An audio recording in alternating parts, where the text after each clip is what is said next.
true. I don't know why I looked in the window when you said God, but Oh, he's probably in there too. God's Hi. everywhere. Hello, everybody. Hello, everybody. My name's Mark. I'm here with John. John has what is it? A master's in Actually, I have a doctorate. doctorate. I have a Oh, doctorate in comparative Dr. John theology. Martin. I'm sorry, guys. I just know him as John. Oh, please. I actually I actually put more emphasis on my title as a reverend. Okay. I am an ordained priest. Nice. Because with that, I actually do something with it. Okay.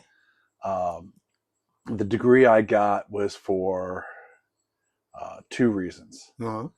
The first reason was to try to further the career that I had at the time in the military. Yeah.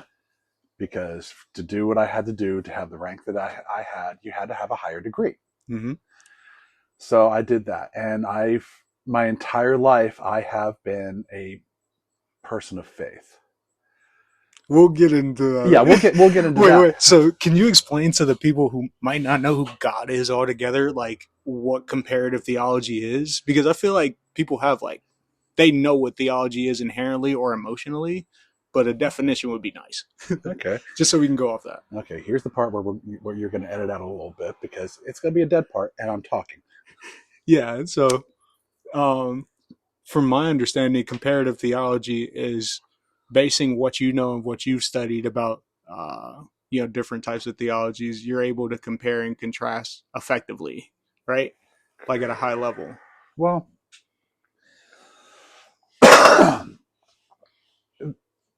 comparative theology is an academic title. There is no practical applications for this whatsoever.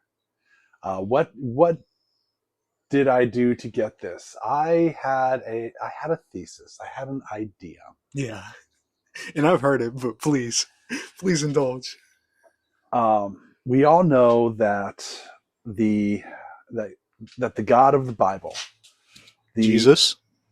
Well, I'm talking about in general the Judaic Christian, for that matter, even Muslim God, because despite what the different the different theologies say, they talk about the same thing. Mm-hmm. It's internal working, internal things that things up. Sorry. But I'm talking about but the Abrahamic God, I guess I should say, which would include which goes up to Christ because right. It starts from the God of Abraham. But that the Abrahamic God has many names, and the first one was El. Yeah, like Elohim, right?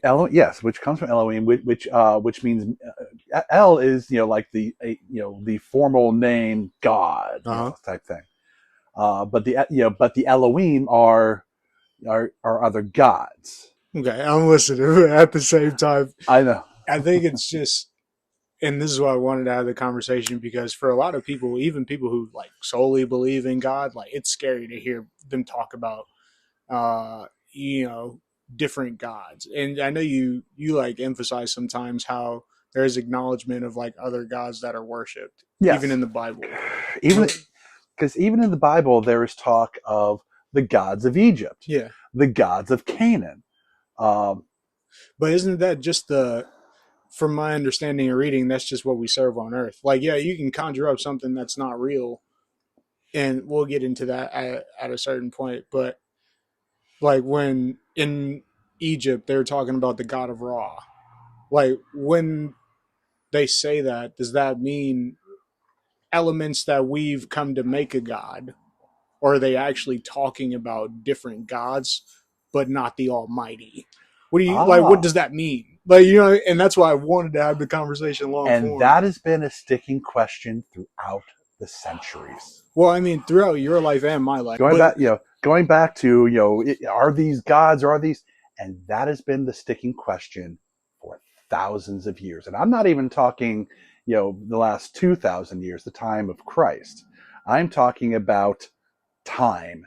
I'm talking about going back 5, 6, 7,000 years ago. BC. Yes. Right. Well, I mean, here's where a good studier of the Bible would say, doesn't God the Father stand outside of time? Doesn't Jesus stand outside of Well, time? yes. Okay. In fact, I know for a fact we've had a conversation similar to this before. Yeah. And we can take a quick tangent into that. You and I were part of a fireside conversation. And we were talking about how archaeologically we have scientific evidence, astrologically, we have scientific evidence saying that this universe is approximately 14 billion years. That's with a B. For those who are in the military, that's with a Bravo. 14 billion years. That's a long time. One of the sticking points for Christianity throughout the ages is that the Bible only talks of approximately somewhere between 7 and 8,000 years. That's a big difference. So I remember we were having this conversation, but that most of the time that this was happening, that this was talked about, was from the time that we left Eden, approximately 6, 7, 8,000 years ago. So why is the universe so much older? Because during that time, before they left Eden, they were in Eden, which was part of God, which was outside of time. So the universe, think of it like a loaf of bread. What do you mean by that? What do we mean by that? Okay, Adam and Eve were given a loaf of bread that was called the world and said, go out into it. This is now yours. Multiply. Yeah. All right. You are no longer welcome in Eden. This world is now yours to explore. Go to it. Yeah. They were given a loaf of bread, but bread doesn't start off as a loaf. It starts off as flour, eggs, water, various other things, but that then have to bake. So are you saying the Garden of Eden was the oven? No, I'm saying Garden of Eden is where Adam and Eve was. The universe was the oven. It had to bake and turn into a loaf of bread before God could give us this universe. Dude, my mind is blown. Like, first of all, I can't even conceptualize 14 billion years of time. But let me ask, do you think, or how well do you know, how well does it stick to your heart and soul that God loves us that much to take that long? like how does that feel? How does that feel? Because your journey is pretty specific. It makes me feel like a protected child, not a sheltered child. Protected. Yeah, being sheltered is okay. No, being sheltered is not okay. Sheltered to the point of like you weren't just exposed. Yeah, like you weren't, cooking in the oven as a child or whatever. Believe me, in this world I was. Well, some would say that I was sheltered, and physically, in the terms of this world, sometimes yes, I was sheltered. Yeah. But in terms of spiritual forces, I was never sheltered. I was thrown into the battle at a young age, and was like, nope, let's do it. And my path has been very long, very winding, sometimes fun, very often terrifying. No, I love that. I love that word. Awesome, awful, and awe-inspiring. Okay. I'm picturing like a tornado, like you see a tornado form and then hit the ground, and it's so beautiful, but it's so destructive. Oh yeah, yeah. Oh, that's been my life. I mean, down to the point where I actually faced down an F5 tornado. Oh God. Very, very, very really. So don't you can start from like childhood and everything, but like, what was that Russell like? How did you get to be the John that I've met and the John that I know now? from Oh, your point of view. from my point of view, Yeah. Because you got like extensive knowledge in a lot of areas, and you have a doctorate and a degree most people probably can't spell. So, like, uh, how did you find yourself to come to know God and know the true Father? um, the how, that's, oh, I'm literally trying to condense 50 years plus, almost 51 years of experience into a 6-hour conversation that can be edited down to, if we're lucky, 2. Nah, you make it as long as you want. Anyway, Whatever makes sense to explain. You know what I mean? um, from youngest age, I've always felt that there was something over me. Okay. I was born in December of 1974. 9 months later, my father died in a car accident. In 1975, my mother was a 25-year-old widow in West Jefferson, Ohio, with an infant. Hmm. The only people she had around to help her, because her mother lived in Pleasant Hill, Ohio, which is on the west side of Ohio, for anyone who doesn't know the geography of Ohio.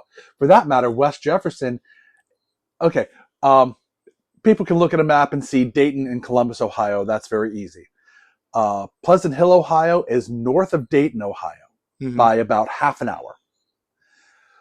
West Jefferson, Ohio is just west of Columbus by about half an hour. Yeah. So that's an idea of the distance between where my mother was and where her family was. Mm-hmm.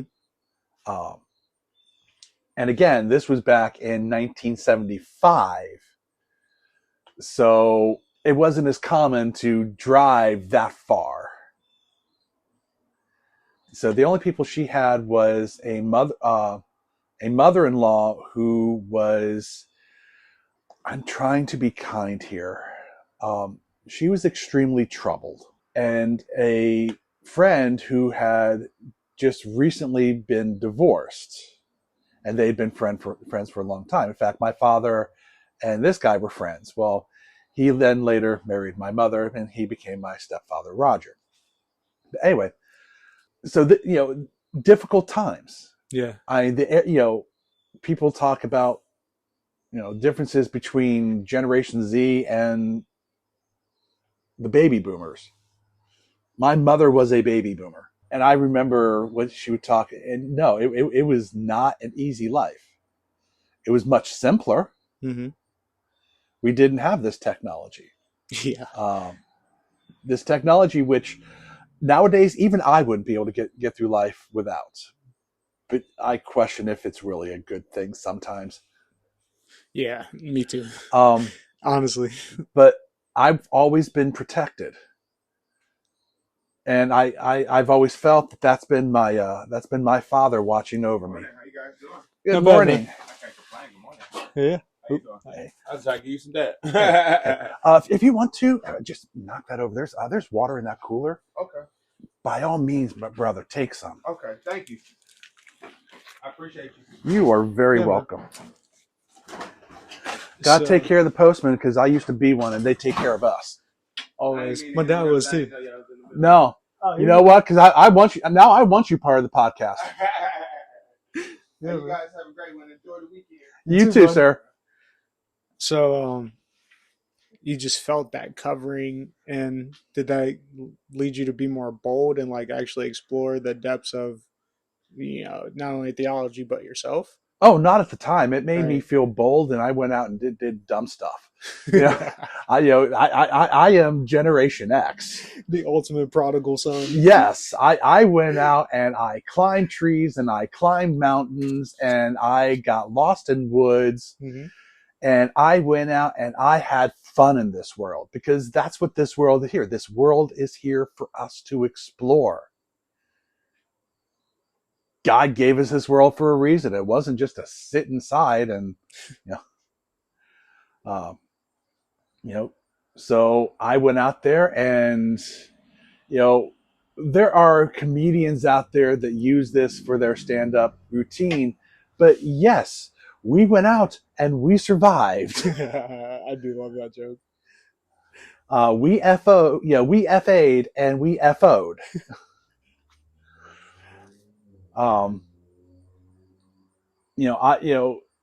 They talked about the joke. During summers, our parents would kick us out of the door at 9:00 and say, "Don't come back until the street lights came on." Yes, it's a joke. It's also true. And then there are some of us like me who, when the lights, when it was nighttime, and if we could sneak out of the house, we did. Yeah. I was 37 years old when I finally told my mother how I used to sneak out of the house we lived in Tennessee. And she looked at me and went, "What?" She had no idea. Wow, that's crazy. And this woman was one of the most observant people I've ever known. Yeah.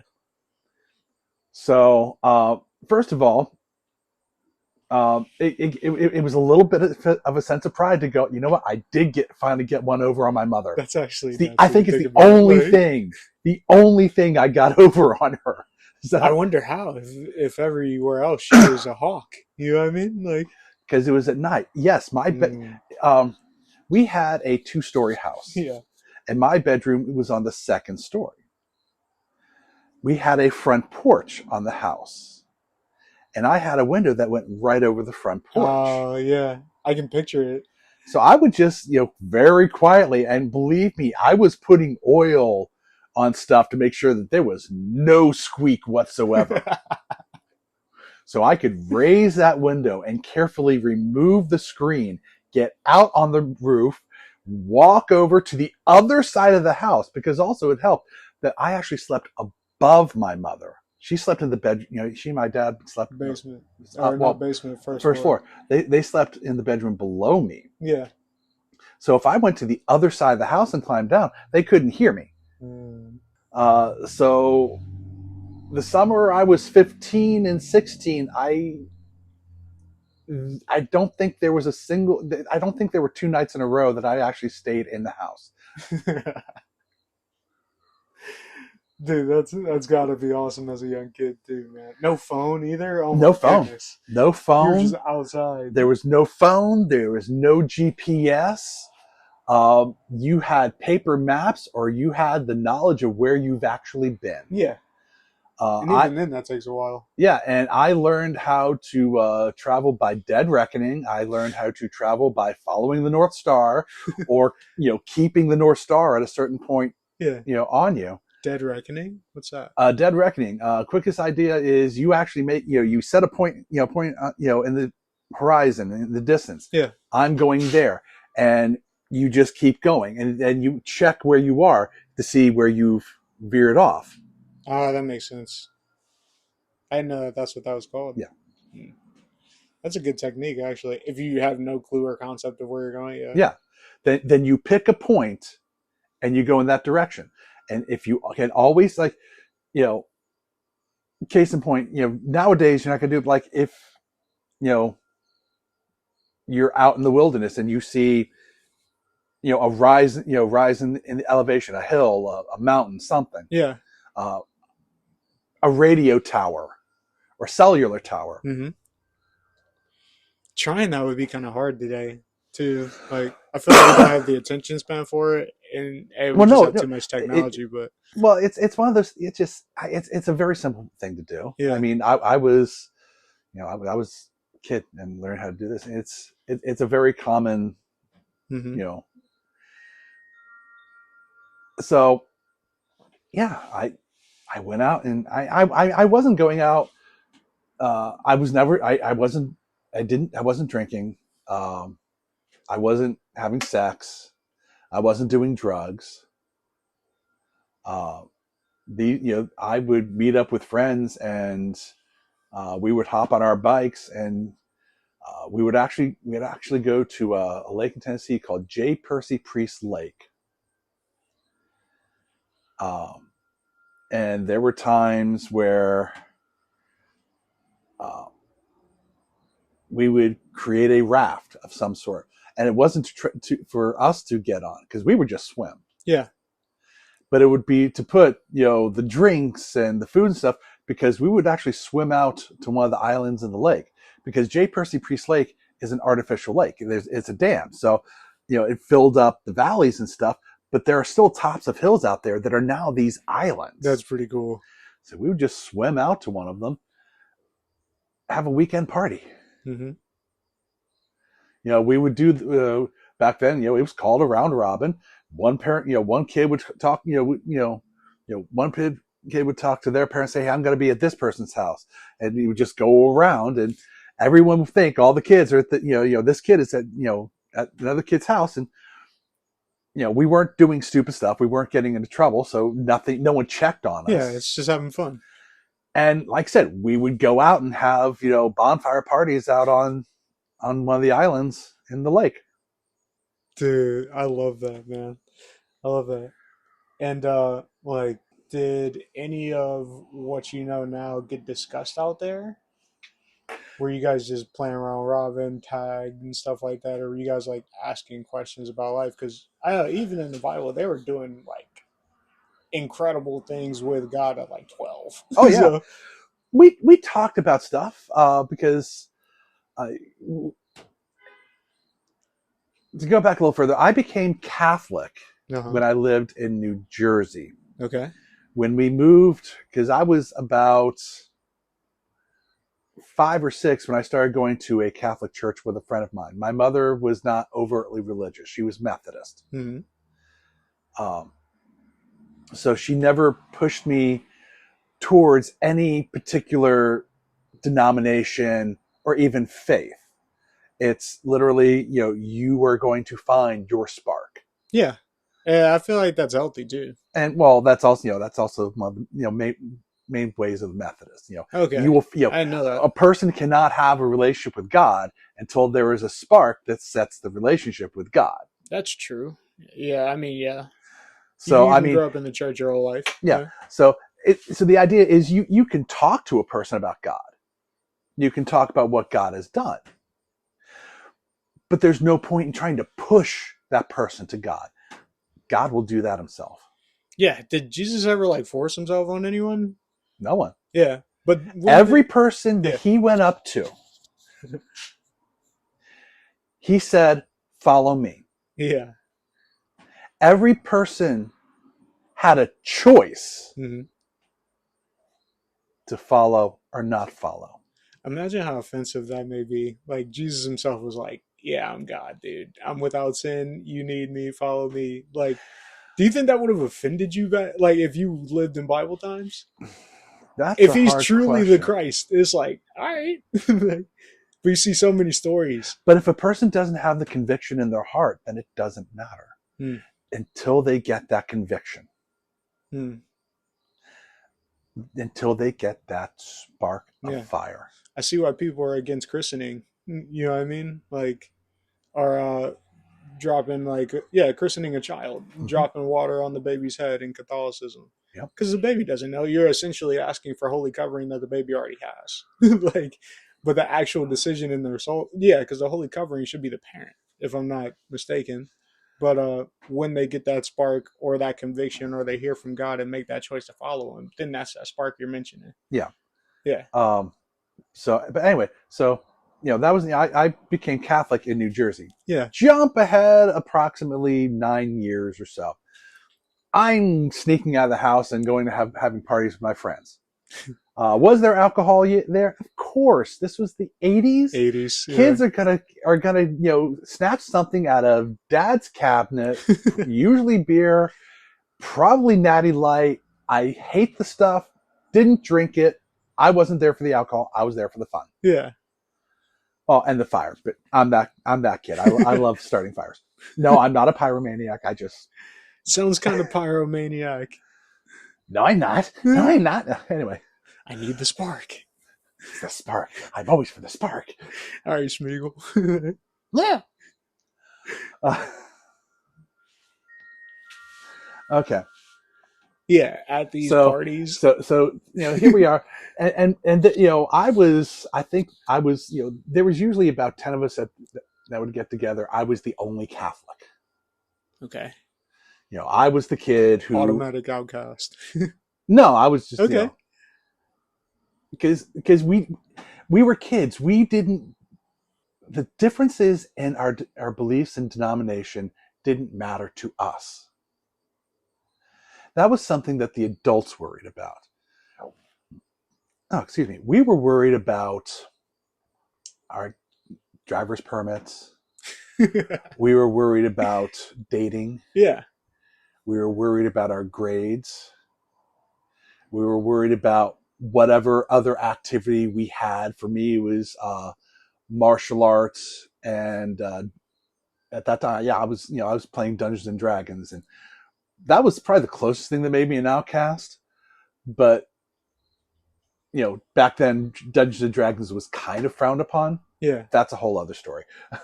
I mean, I can see how we could witchcraft, get there. But they said dancing was witchcraft, though, back in the day. At some point, they actually there are some people that said singing. I think it was a Calvinist sect that did it. That even singing was worshiping the devil, and it's like, I'm sorry, doesn't it say in the Bible you are to sing praise to God? There's like a Hebrew word that specifically means to cry out, like in song, like in joy of God. I forgot which one it is. So, like I said, comparative theology, sometimes it sucks because that there are people that are actually dumb enough to think these things. And I had to read them too. Why? No. I mean, I feel like it's like watching a bad movie. It was. I mean? It's like, all right, I can still take out the elements of what's good here, but this is a bad movie. I mean, it's great. It's like, film critics. It's great if it's a great movie, but if it's a bad movie, you still have to watch it. Yeah, you have to. You have to. Anyway, so, but we, there were, Tennessee, most of them were Southern Baptist. Yeah. There were a couple Presbyterians. Okay. But, and you guys knew the differences between the denominations? At the time, kind of, sort of. Right.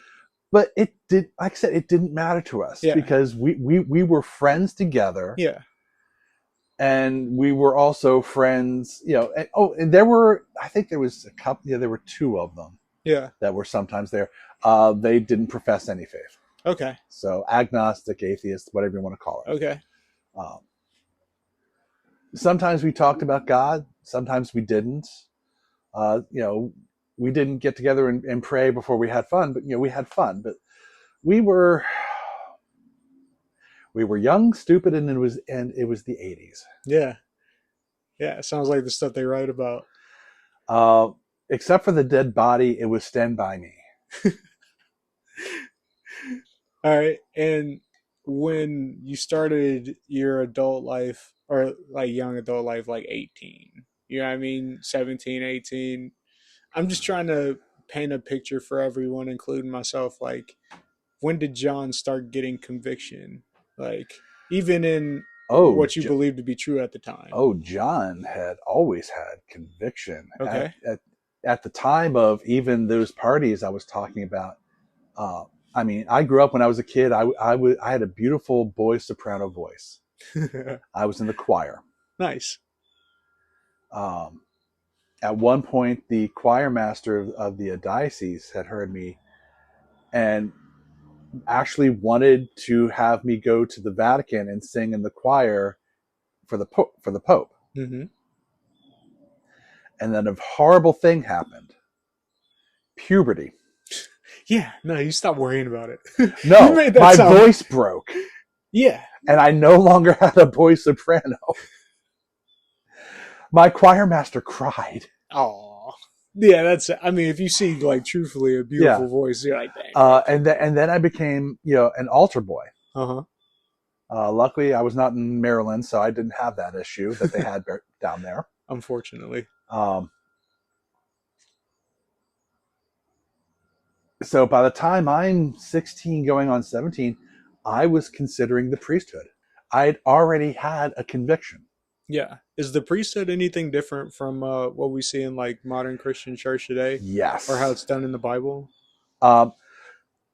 It is as far as eldership? Because I know inherently Catholicism is like, yo, is the more Pope, hierarchical. right? It's almost militaristic. Yeah.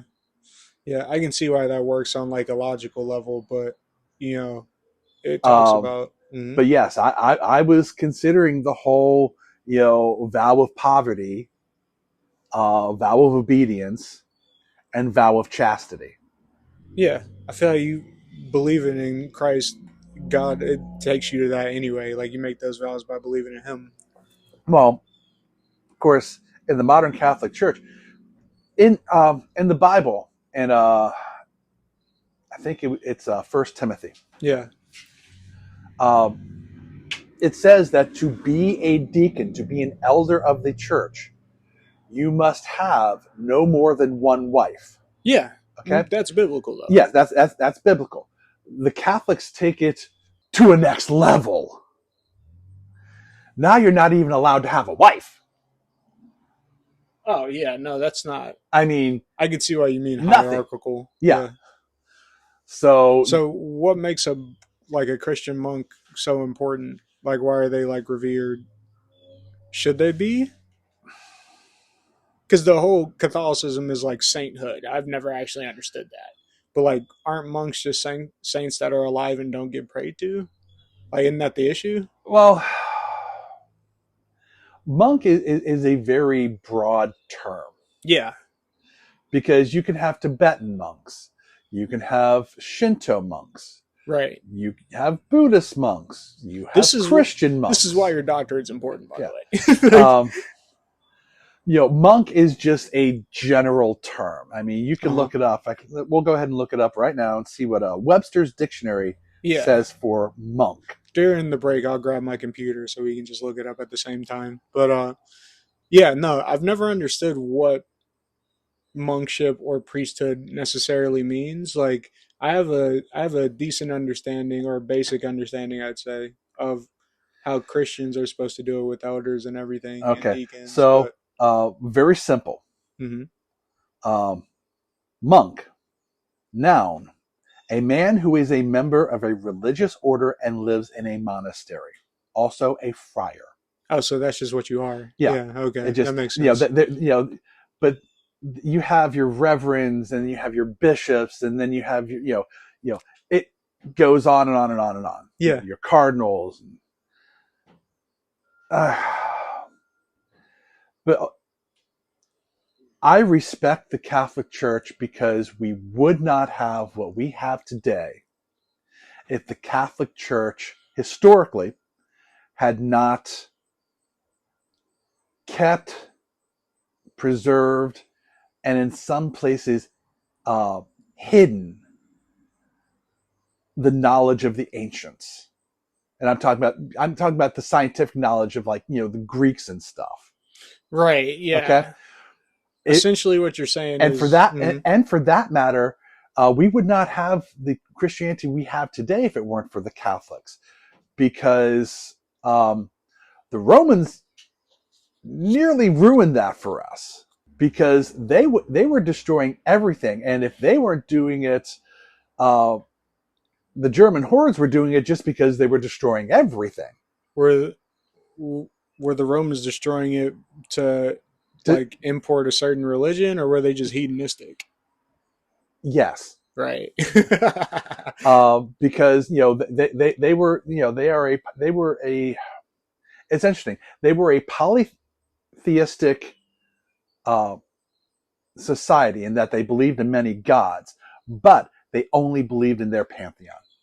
What is a pantheon? A pantheon is a group of gods. Okay. It's like you have the Greek pantheon, you have the Norse pantheon, you have the Roman pantheon, the Egyptian pantheon, and so on and so forth. It reminds me of like the Marvel universe, DC universe. Yes. Okay.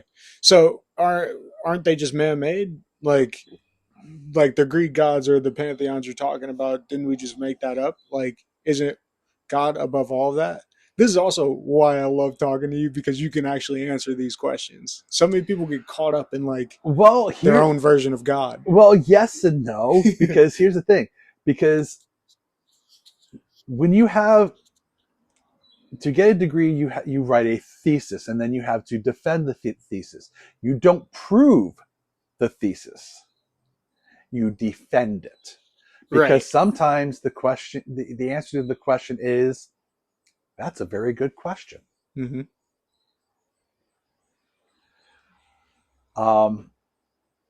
Are they mankind's ability to try? Is it mankind's attempt to explain the natural world? To a large degree, yes. I mean, lightning comes down from the sky, or seems to come down to the sky, because that's what it looks like at that split second. Zeus is throwing lightning bolts. Yeah, I feel like that's easy You to know, like poke at. You know what I mean? Like use it as fodder, not actually like subscribe to. yeah. You know? But then you have gods that are based on the very idea of a concept. A belief system No. or set of ideals. Like, There's a couple things I can use for this. There is a Greek god, or goddess actually, who is the spirit of victory. Her name is Nike. no way, really? Seriously. Oh, interesting. She was swift of foot. Hence, you get the swoop and the brand Nike.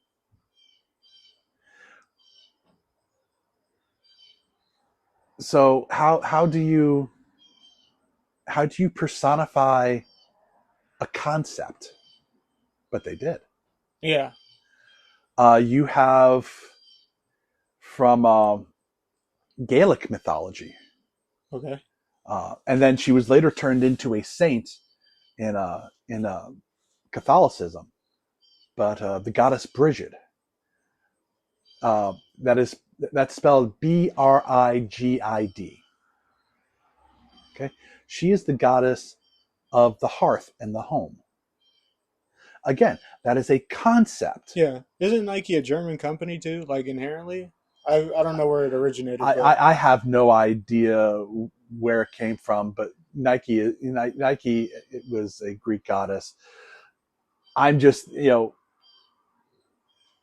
some company was trying to think of a brand name and thought, hey, this sounds cool. I mean, that is cool. Yeah. I mean, I have a degree in theology, not public relations.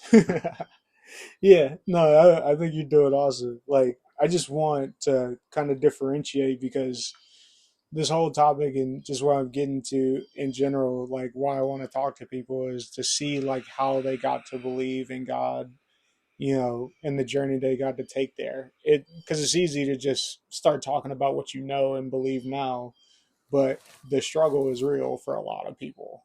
Just getting the right footing about life. And even though we have the proper outlook, or we'd like to think because we know God, a lot of people don't.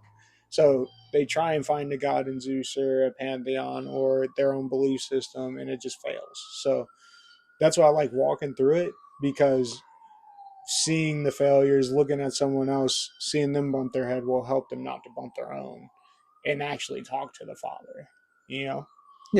But I mean, throughout your life, you've developed a very specific way of looking at theism in general, which is why Yes. I want you to keep going, because you've had a beef with the Catholic Church, or not the Catholic Church, for a long time. Oh, I've had it. Well, Yeah. we were you talked about, or was 17, you're 18, 19.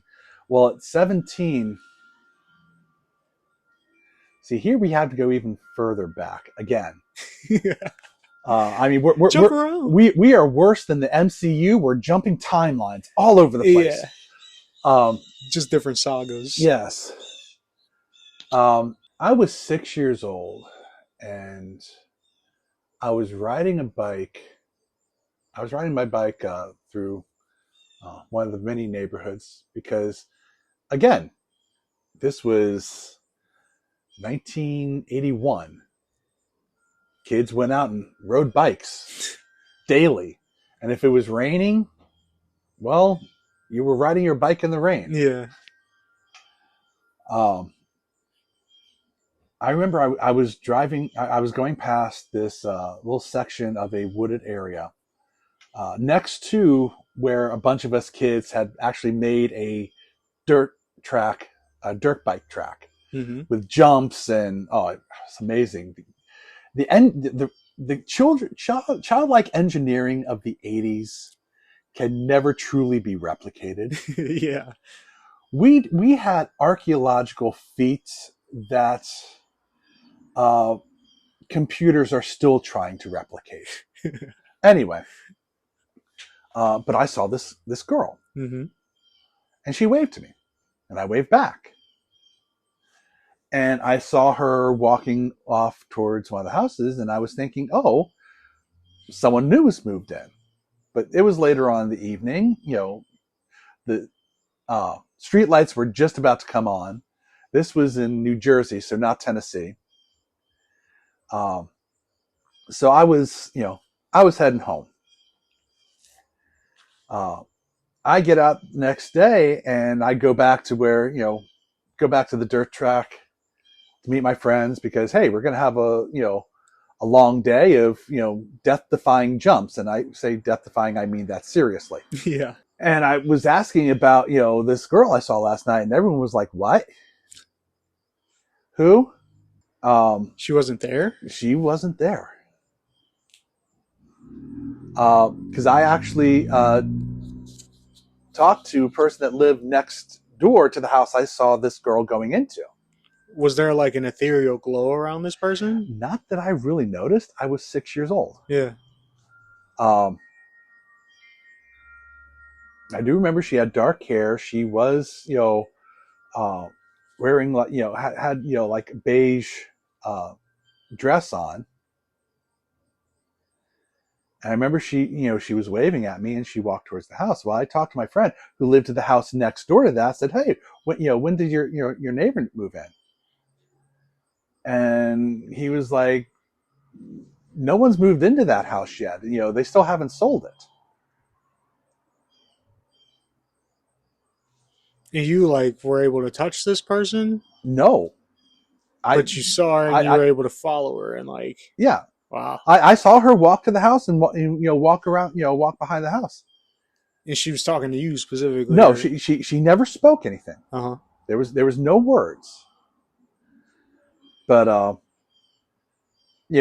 so of course, me and the rest of my friends, we became the Scooby Gang, and we had to go investigate. Yeah, that's hard not to believe coming from a child that young. You have no reason to lie. So now, even looking back on that, and I'm certain anyone listening to this would be like, dude, it could have been a girl from anywhere. You're 6 years old. It's not, and I'm all behind this. I'm 6 years old. I'm with you. My powers of perception were not nearly what they are now. A net zero. So I am not denying that there is a possibility that this was just our imaginations just running away with us. Yeah. At 6 years old, okay. But at 6 years old, that opened my mind to the possibility. Okay. Which is important. Yes. I feel like if you're not willing to have that talk, you're kind of just denying the fact that the evil side of things exists as well as the holy side. Yeah. And we're in the middle. But it opened my mind to the possibility. So for the next 10, 11 years, there were always some things that would happen that just seemed off. Something I would see, something I would notice that other people wouldn't. So finally at 17, I couldn't take it anymore, so I did what any good Catholic boy would do. I went and talked to the priest. Yeah. You go to the person has the answers or could at least tell you. Yes. I don't have it, but this is what we should do. And I sit down with the priest and we talk, and he then basically tells me that I'm not supposed to ask these questions. Whoa. And that just flipped a switch in me, because I don't know if anyone remembers from the previous part of this conversation, my mother was big on people going out and learning by themselves. And to do that, you had to ask questions. And now someone is telling me to not ask questions. Well, I'm a mama's boy, so I'm going to go with what mama said. If you're going to tell me that I'm not supposed to ask a question, then okay, you're going to have to bleep this out. This is where I'm going to say, you. Yeah, no, it's important. If your mom was telling you the truth. And at that point, I dropped Catholicism like it was a scalding hot rock. At the same time, because I was still immature, Mm-hmm. I also blamed God. Because someone who was supposed to be a man of God just told me to do an ungodly thing. Happens often. Unfortunately. And our pastors has spoken of this. In fact, our last two pastors have spoken about this many times. Yeah. Which is one of the reasons why I love both of them. Yeah. So because I was an angry child, I railed against the Catholic Church, but I also railed against God. That makes sense. So that led me on a long path of searching. Mm-hmm. And during this time, I continued to have things, we'll just say things of supernatural natures that would happen around me. Things that I would notice that, again, no one else would. Which actually led me to, I started then, studying many religions. And because I was now on a quest of faith. Okay. Yeah, you kind of are deconstructing and reconstructing. I heard that term. Do you know about Mars Hill Church at all? No. Yeah, dude, it's fascinating. I'm actually going to talk about it with Brian soon. But Mars Hill Church was ran by Mark Driscoll. You know who that is? Yeah, I've heard the name. Yeah. So, and it just went on this whole deep journey. And part of what they were mentioning were when they left that church, they kind of had to deconstruct their entire faith because of how it was set up. Super fascinating stuff. I'll explain it at a different time. But and I would love to listen to this later. Yeah, it's gonna be awesome. But that whole, I feel like people need to understand, like even hardcore believers in Christ, like you can deconstruct your faith and build it back up with the right theology. And that's one thing I respect about you a lot, John, is that you're not afraid to ask those questions when it comes to the things of God. And you want other people to have that same right. So you defend that. That's very noble. No. And that's the right thing to do. Like, I feel like um, God is a very big God and he wants us to take these questions to him. And although we're not entitled to the answer, we're entitled to our relationship with him, so we can, and somebody's dug deep enough like yourself to where they'll be able to kind of explain it. Oh yeah. Let alone get a doctorate. Yeah.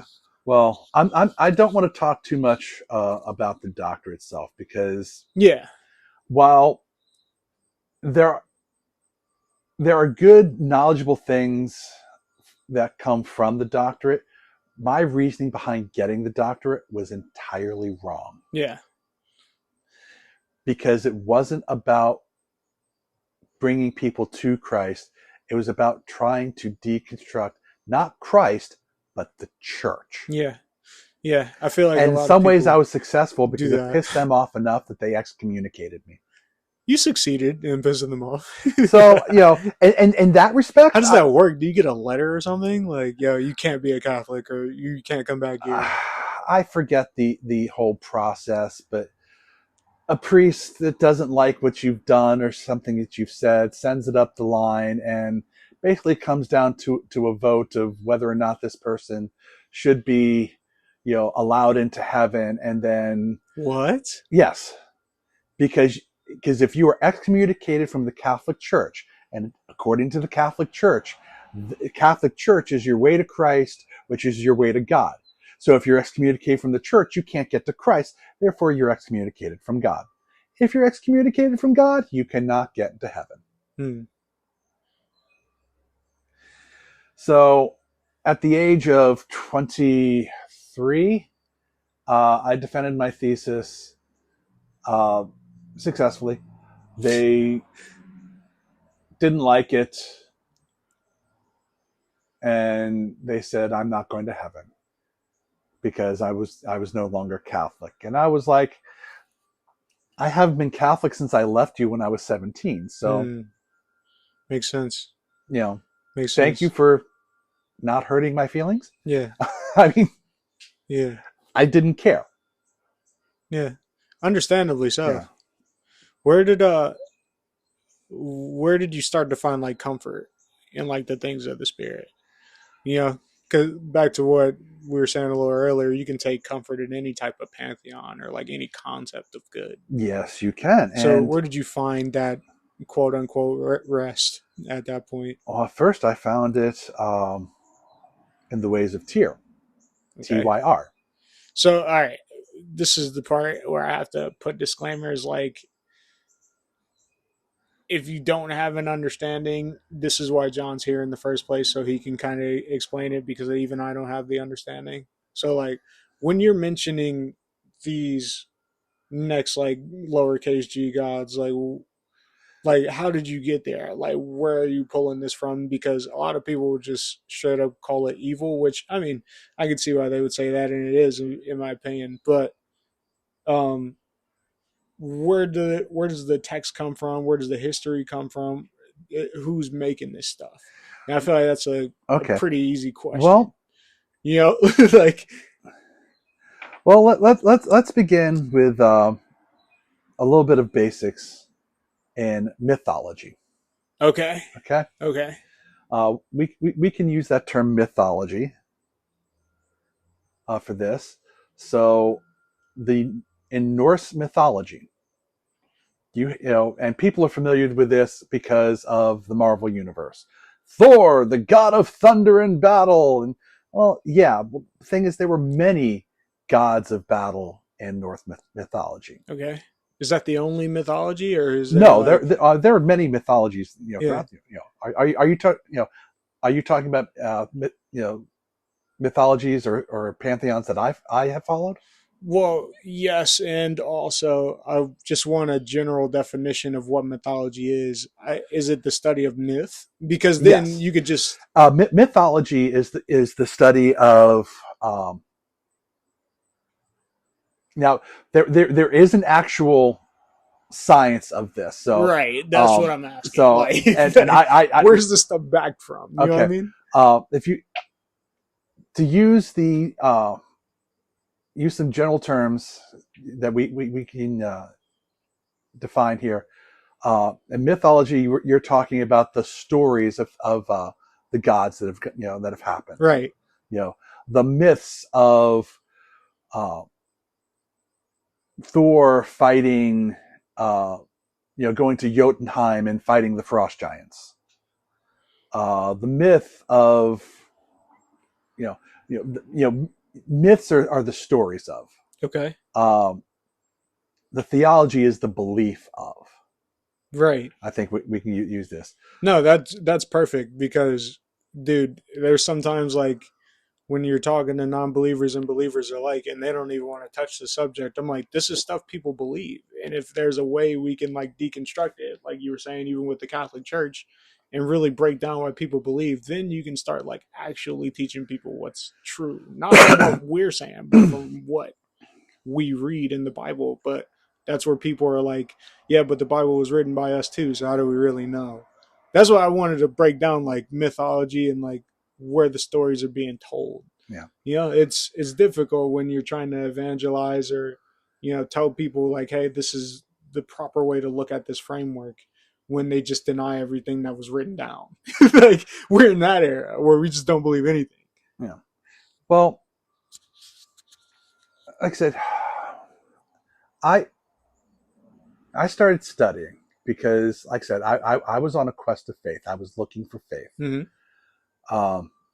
And because I was angry at God, I mean, I was a child. I was angry at God. Yeah. I mean, how many times have we been angry at our parents? Oh, you wouldn't let me All the do this. time. Wah, All wah, the time. wah. I'm sorry, Mom. I'm and Dad. sorry. Should I call you a wambulance? Ambulance. So I started searching elsewhere. Uh-huh. So, of course, the first thing I did as a teenager, admittedly an older teenager, but I'd already, been reading into, Greek mythology, Roman mythology, Yeah, that's part of like Egyptian. curriculum sometimes. Yeah. Too. And I was reading into Norse mythology and all this. And I already knew I felt I was probably heading in towards something serving, whether as a police officer or something like that. Turns out later I ended up going into the military. But I always admired the stories of Tyr from Norse mythology. Okay. Yes, he was a fighter. Mm-hmm. Oh, he kills people. Well, yeah, but the thing is, he was the god of just battle. And when I say just, as in battles that are just, Right. you don't, if you're going to have a fight, have it be for the right reasons, to protect others. You don't go out and start a fight against someone. Mm. But if someone goes after you or goes after your loved ones, you finish the fight. Okay. Yeah, no, that's admirable. Like, how did the belief come into play? You're like, yeah, no, this is what happened. Yeah. Because I thought, if I'm going to do something in my life that puts my life and my body in front of others, then I want to put my faith in someone who's going to do the same thing. And that's what Tyr did. Right. And that's, there's a story of the wolf Fenrir, who was the son of Loki. Is this a wolf that can like walk and talk? No, it is four-legged wolf. Okay, wolf. Yeah, wolf. I said that because dude, this is fascinating stuff. Keep going, but please. Fenrir, the Norse gods needed Fenrir to be bound because he was going to help bring about Ragnarok. And finally, they turned it into this whole game. Hey, Fenrir, let's see if you can get out of this. And they'd wrap him up in these, magical bonds and chains and all this. And, Fenrir was able to get out of all of it. Yeah. So finally, the dwarves made a ribbon that could not be broken, that once tied could not be untied. And they came up to Fenrir and was like, hey, let's try this. Well, Fenrir is not stupid. He's starting to think that this might be a trick. And he's like, nah, I don't think I want to do this anymore. Clever. So Tyr came up and said, hey, I'll make you a deal. I'm going to put my left hand in your mouth, and they're going to tie you up, and you're going to try to get out. And if you do not get out, they win, and they will let you go. And if they do not let you go, I will let you bite my hand off. Ooh. Fenrir thought about this and agreed because Tyr was trusted by everyone because he was an honest, lowercase g, god. Right. He was honest. They did this. Tyr offered up his left hand knowing he was going to lose it. So you started believing in Tyr because of the concept of being just and like fighting for justice and being honest. Yes. Okay, that makes sense. That makes sense. I do respect that. I don't want you like my defense is no, that's fine.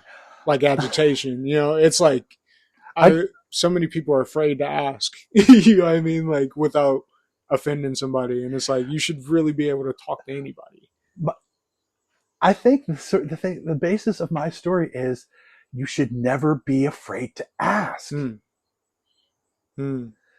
because I asked a question and then someone told me to not ask any questions. Stop asking them. Yeah. Don't do it. And I rebelled against that. But Yeah. God, in his wisdom, Mhm. said, good, go search. Yeah. Find answers. Yeah. And when you find them, I'll be here. Wow, dude, that's awesome. I didn't know this at the time because I was angry. I wasn't listening to Dad. Yeah. Dad just, that pissed me off. No, wah. So without knowing it, I was already doing what God needed me to do. Wow. Yeah. Dude, and building up your knowledge to acknowledge him, there's nothing wrong with that. Yeah. And he did it so that way, when it came back, people could ask me questions. Yeah. Yeah, like literally right now. I could give them the answer of my experience. Awesome, dude. Wow. Yeah, this is why I wanted to dive deep. We get to jump into what got you that fear of God, what got you that respect and reverence of it, and how you honestly came back to him, in the proper form for yourself, I would love to stem into how you evangelize the people today. How do you talk to people that talk to you or that were like you at a certain point? Because like I was telling you I think the last time we talked long form, like you're the type of person that like I would see and I'd be like, dang, I need to talk to this person because they have the right spirit. They just don't have the right God. You know what I mean? Okay. Now here's where I'm going to have to do my own disclaimer. Yeah. Okay. Because we've talked about being Catholic. We've talked about being Presbyterian, Methodist, Southern Baptist, whatever. Yeah. I think at one point I brought up Calvinism. Okay. So let's go a little deeper. Okay. So everyone who comes into believing Christ, Jesus is the Christ and Savior of our world. We are Christians. Okay. We know from the Bible that Jesus was a Jew. Now, there are Jews that believe in Christ. They are called Messianic Jews. Yeah. In fact, our church has a great relationship with a Messianic Jewish temple close by. Mm-hmm. He's come to speak with us, and I look forward to hearing from him again. So I call myself a Messianic Pagan. Oof. That is a disclaimer. Okay. So, all right. I just want to break down words for people that might turn it off after the word pagan. Yes. Okay. Pagan. But for those staying, thank you. Okay. This is awesome. Historically, pagan is a person that doesn't believe in Christ. More modern definition of pagan is a person who believes in many gods. Right. A polytheist. Yes. Okay. So I am polytheistic. Okay. I've been going to our church. Yeah. Did we mention our church here, or just call it our church? Oh, we can mention it. That's fine. Okay, yeah. It's New Life. It's New Life Church. I've been going to the Gahanna branch of the New Life Church now for, truthfully, since early 2023. Yeah. But it was only in 2024 that I came back to Christ. Okay. No, I was there. Yeah. And I've talked to other people in the church, and because I don't hide the fact I am a polytheist. Yeah. I feel like that scares like traditional by the book Christians, which everybody should be by the book. And I try to explain to them that if you are a by the book Christian, that you will recognize that there are other gods. Yeah. The Greek term Elohim, which means gods, and it is used both capitalized for a singular god and lowercase for multiple gods. Yeah. The fact that, again, they, in Kings, they talk about Baal, So yeah, and they talk about the yeah, Asherah pole. yeah. Uh, Baal is the one that people sacrifice children to. yes. Right. But the Asherah pole was supposed to be a representation of fertility. But these are gods. They were called the gods of the Canaanites. Yeah. In Genesis and Exodus and Deuteronomy, there's talks about how God saved the Jewish people from the gods of Egypt. Yeah. So I have a question. In Genesis, when they bit the apple, right? And for those who don't know the story, pretty much the Garden of Eden was there. Adam went to sleep. God put him to sleep so he can make Eve because he said it's not good for man to be alone. They started dwelling, Adam and Eve, and God gave them one rule: just don't eat from the tree of knowledge of good and evil, or you will surely die, the Bible says. Eve ran into the snake. That snake was Satan in snake form, essentially. And the snake seduced Eve to take the apple and bite it. I have to stop and just do a quick interjection here. Yeah, no. Because Please. I love snakes, and they get such a bad representation. In the Bible, it doesn't say snake, it says serpent. What's the difference between a snake and a serpent? A serpent is a lizard. Are all lizards snakes? No. Well, all snakes. This is where I think of the Geico lizard. Exactly. Okay. He's a lizard. So it could be a Komodo dragon. Exactly. Yeah. But everyone talks about snakes. Yeah. Because after Jesus was like, you're forced to walk or to crawl on your belly. In fact, for that matter, that's a snake. Maybe it was a legless lizard, because those are actually that's different a snake. species. No, it is not. You see the bait. You see you're breaking out. Traditionalist reality. Later on, I'm going to send you a link to a YouTube video about the difference between legless lizards and snakes, and you can put this in the description of the podcast, 100%. so any other person can also find this out. I'm gonna get emails about this because we're not going to be discussing it Mark, now. you're bringing on pagans. What are you doing? Oh no! This is not what you described. Okay, right. Yeah. So, yes, you're right. Snakes do get a bad rap. Snakes are actually friendly to pets sometimes, right? At the same time, the serpent convinced Eve to bite the apple so she could have the knowledge of God. He even said, did God say you would actually die? I'm paraphrasing, right? Please don't ream me for this. So she took the apple. Adam, had the first sin of man, or the second sin of man, which is passivity. He didn't say anything, didn't go to God about it. He bit the apple. They both realized they were naked, and they hid themselves from God. God, it says the Spirit of God was searching for them, and he called out, where are you? Which means he was genuinely looking for them. He was concerned. When they showed themselves, God was like, hey, why are you covering yourselves? Who told you were naked? Adam immediately was like, that woman you gave me got me this apple. Completely disrespectful to his wife. But threw her under the bus right away. Right away. Come on, man. Stand up for your family. What happened man. To chivalry? Yeah, literally. Chivalry probably came after this. Probably. But, yeah, Jesus was there, and we'll get into an episode of how Jesus was always there at the right hand of God. That's different. Christ, God the Father, was like, okay, for this woman, your childbearing is going to be horrible. Men, you'll have to work forever. You have to toil the earth while you're here, which literally means fight against the earth. And he's like, that snake, you're going to be crushed one day, but you'll bite my heel, which is alluding to Jesus. He said, but until then, I'm going to cast you on your belly, which is why people think it's a snake. And we got kicked out of the garden for that. And that was the original sin that started death, right? Even later on in Genesis 6, it talks about how we were increasingly becoming wicked people. Like I was telling you about being wicked the other day. Yeah.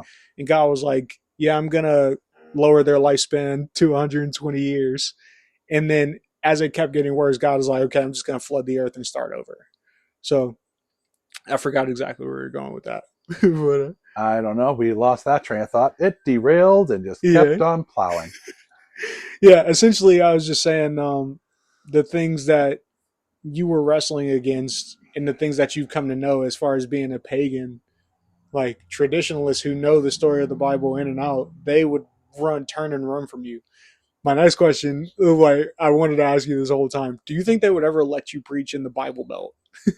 Oh, hell no. Yeah, for Oh, context. hell no. This sounds like I don't know if people have seen this reel of this woman who has Tourette's, and her boyfriend says something about, it's okay, he'll go sleep in the gaming chair, and she has a tick that she just starts going, oh, hell no. That's how this is, but no. Yeah. We just blew out these mics. I know, it's fine. For context, I don't think they would let me do it either. But at the same time, you have a powerful message, though. Your testimony's awesome because you pretty much went in a lifelong roundabout to get back to the same God. Yes. Well, because, there was tear, and, I'm not going to go into the full history of, my path through this. But in the end, I kind of had, and this is going to sound sacrilegious. Please, people, I'm saying this with a lowercase s. Refer to the disclaimer at the top of the episode. I'm using this with a lowercase t. So I found my own Trinity. Okay. Okay. We talked about tear. Yeah, I feel like, hold that thought. I feel like literally, as a Christian, it's our duty to respect where people are coming from. Yes. So if they're rebuking a believer, that's different. But at the time, you weren't a believer. Yeah. So I feel like now when you get that pushback, people are just scared. You know what I mean? Like, what do you say? Like, what do you say about that? Like, you were afraid of what you don't know. Oh. Do not be afraid of knowledge, because knowledge can lead you to the truth. Or actually, let me say, the truth will lead you to the knowledge. Yeah. Okay. You have to affirm what you believe, but you have to believe it first. The thing is, and that right there, yeah, you have to believe it first, because at some point in this, I want to go to a clear flip in my life, because at this time, remember, I was anti-church and anti-God. Mm-hmm. So I joined a group, the Pagans, which Christians, as a general rule, have not really treated pagans very kindly. No. Yeah, and that's what I'm saying. Like, if you're jumping from this super long trip and somebody's still reaming you for that, it's like, why? He made it back. So, well, that's, like I said, we had to kind of go back to what I was saying. I formed a smaller case T Trinity. Mm-hmm. We spoke of Tyr. Yeah. From the Norse mythology, but I'm Irish. Well, technically, I've done the genetic test. Yeah. I have seen my family tree that goes straight into Ireland and pretty much covers the entire island. Nice.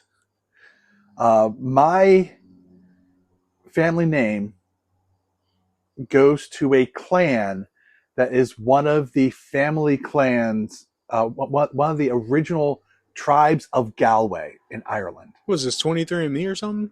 Well, no. This was just my family history, tree that has been kept. Yeah, I've seen the physical. Someone actually did a full printout of it using sheets of paper and wallpapered their garage with the family tree. Wow. That's beautiful. And it goes straight into Ireland. Later on, I have done the genetic testing. And oh yeah, it goes up into Ireland, but then it goes straight up the northern coast of the Norseland. Yeah. So,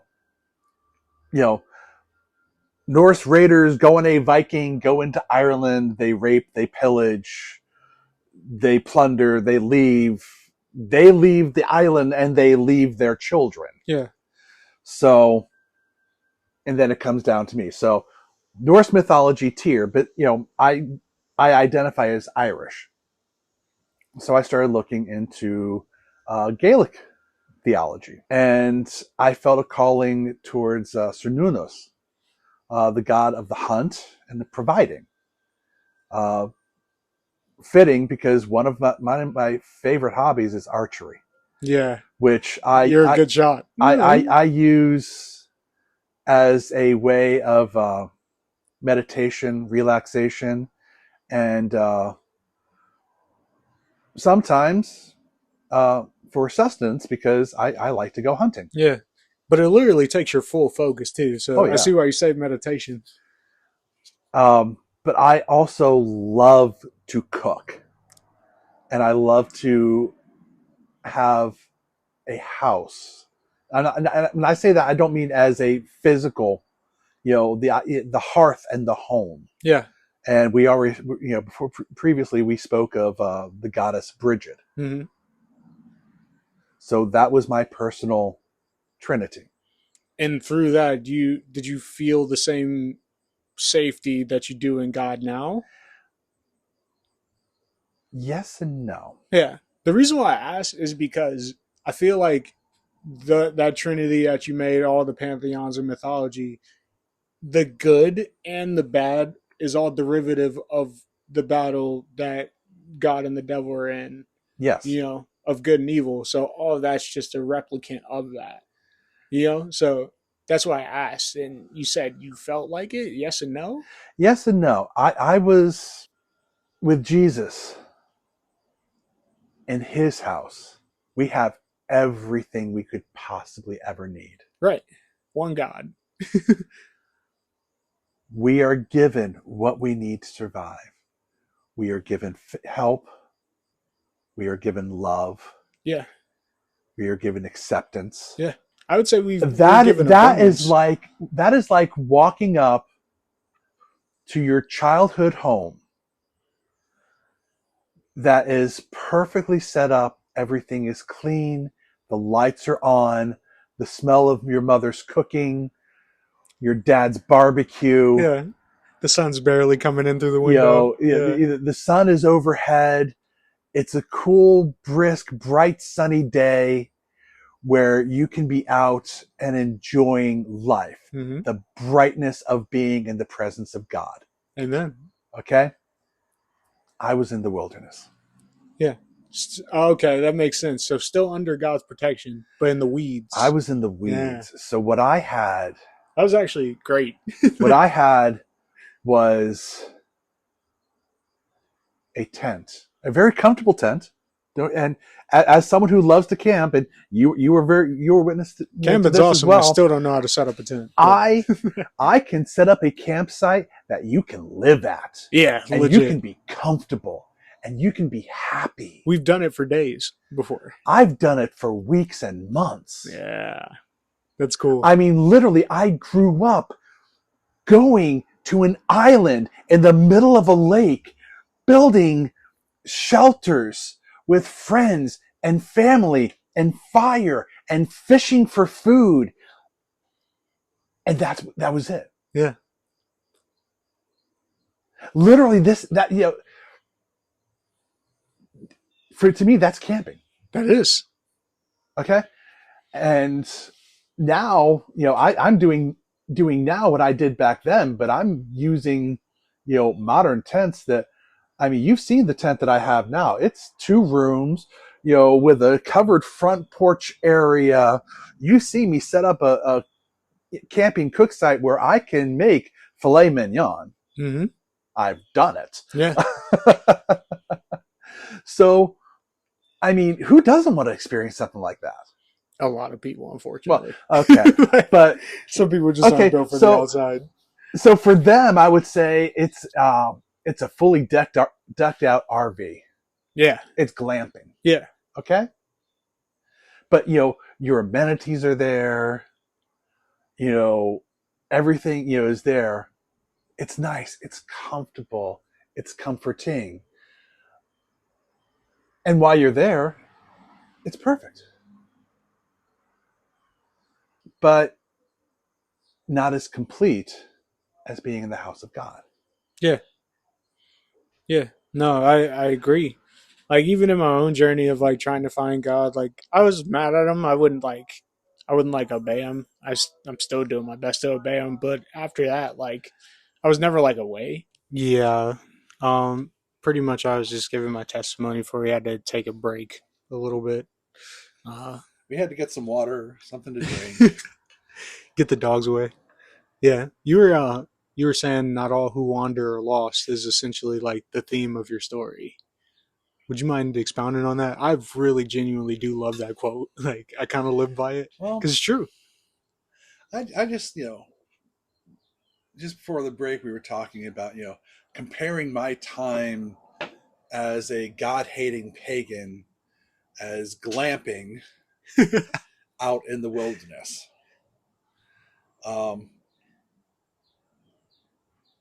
And this is actually something I was going to bring up later because it's kind of like the ending point of it. Yeah. But I'm not a God-hating pagan anymore. I'm a God-fearing and loving pagan. So I now go out into the wilderness. And I'm glamping still, but I'm glamping with God. Glamping with God would also be a nice podcast name. Oh yeah, that would be it. Yeah, well, maybe we'll actually have to do it. It'll be a video podcast where we actually do it at a campsite. That would be fire. That would be fun. Yeah, but I understand what you're saying. Like you enjoy like, it's like the wilderness because you know whose power you're under. Well, because we're told to go out into the wilderness. Yeah, it's we're literally told. It's a command. Go out and find bring people in. Yeah. Go out into the wilderness. I've been to the wilderness. I've come back from the wilderness. You merely adopted the wilderness. I was born in it. I was. I mean, I've been protected even when I didn't know I was being protected. But like I said, that's kind of where I end. That's where I've ended up. You kind of should preach in the Bible Belt. I'm not gonna lie, they'd be feeling you. They feel you on that part. I don't know. There are many Southern Baptists that still just don't like me.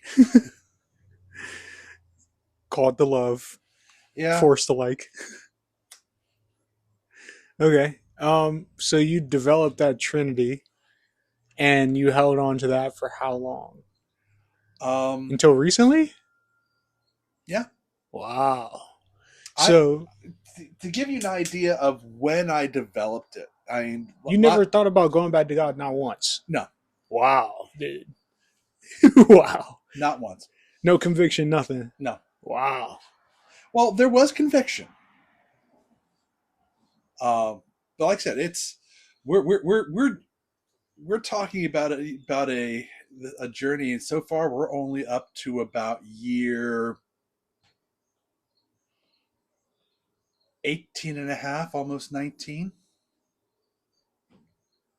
So we're talking we're just in the early 90s at this point.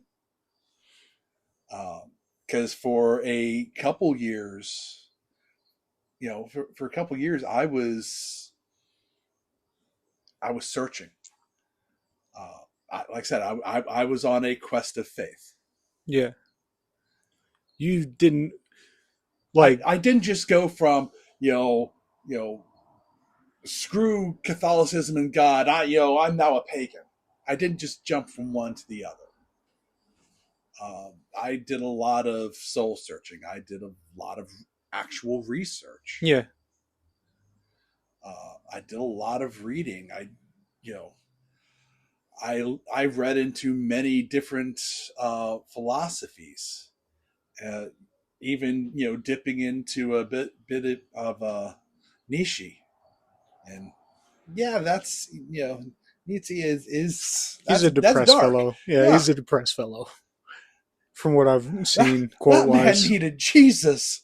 Yeah, I guarantee somebody probably said something to him about it, but You know, he didn't just go his whole life without knowing at least somebody telling him who God was at some point. So, but I did a lot of reading, and I didn't just jump from one to the other. I didn't do anything. I didn't do anything by half measures, but I didn't do anything without thinking about it. That makes sense. So, I started researching into things that meant something to me, which is where I found Tyr. Then I started looking into the gods of my fathers. What is that? The Irish. Okay. Which is where I went to. Oh, literally, and Bridget. Yes, I literally. That makes sense. Yeah. Just as the tribes of Israel looked to the God of Abraham, Isaac, and Jacob, I looked into, the gods of Padraig Ian and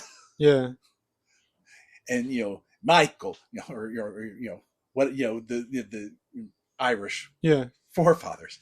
Would you claim that people who knew God were in religious denial at all, or did you even care? Like, how did that work? I thought they lived in.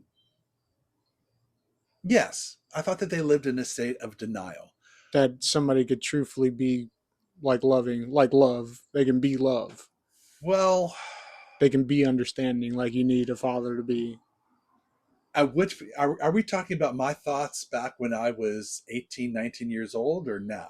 Well, I'm kind of trying to play both sides. You know what I mean? Back then, I thought that Christians, as a whole,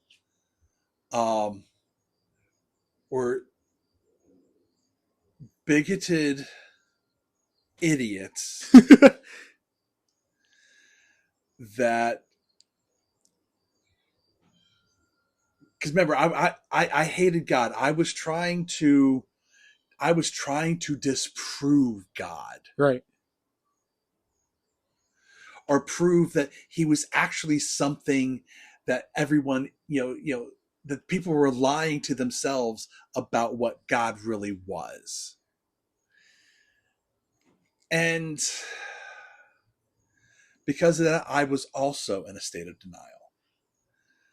So I thought Christians were in a state of denial because I was in a state of denial, not realizing that in many ways we were both in a state of denial. Yeah, because Christians being bigoted idiots, that's not necessarily wrong. New. Yeah, the thing is, I mean, there are bigoted pagan idiots, and there are, we're humans. We're bigoted, and we're idiots. It's a human condition, not a spiritual condition. Yeah. And that fortified your mind for years. Yes. Wow. Unfortunately, it fortified it with hate. Ultimately, yes. Hate is a strong word, because when I first met you, mind you, I met this guy literally using multiple knives, the strongest hands. I'm like, what the heck, bro? This guy's going to hurt me if he wanted to. So I'm literally talking to this person who's literally built from the wilderness. I'm like, oh, he's a loving person. He's not a hateful person. It's not a hateful bone in his body. Like anger, yeah, but I feel like every man should be kind of angry. But you're not like an angry person. Like, that's not your default. You're not a hateful guy by default. So where did you store that hate? Where was they? Because I didn't see it. Oh, that's because I wasn't storing it then. Back then, I was. Okay. Because I was angry.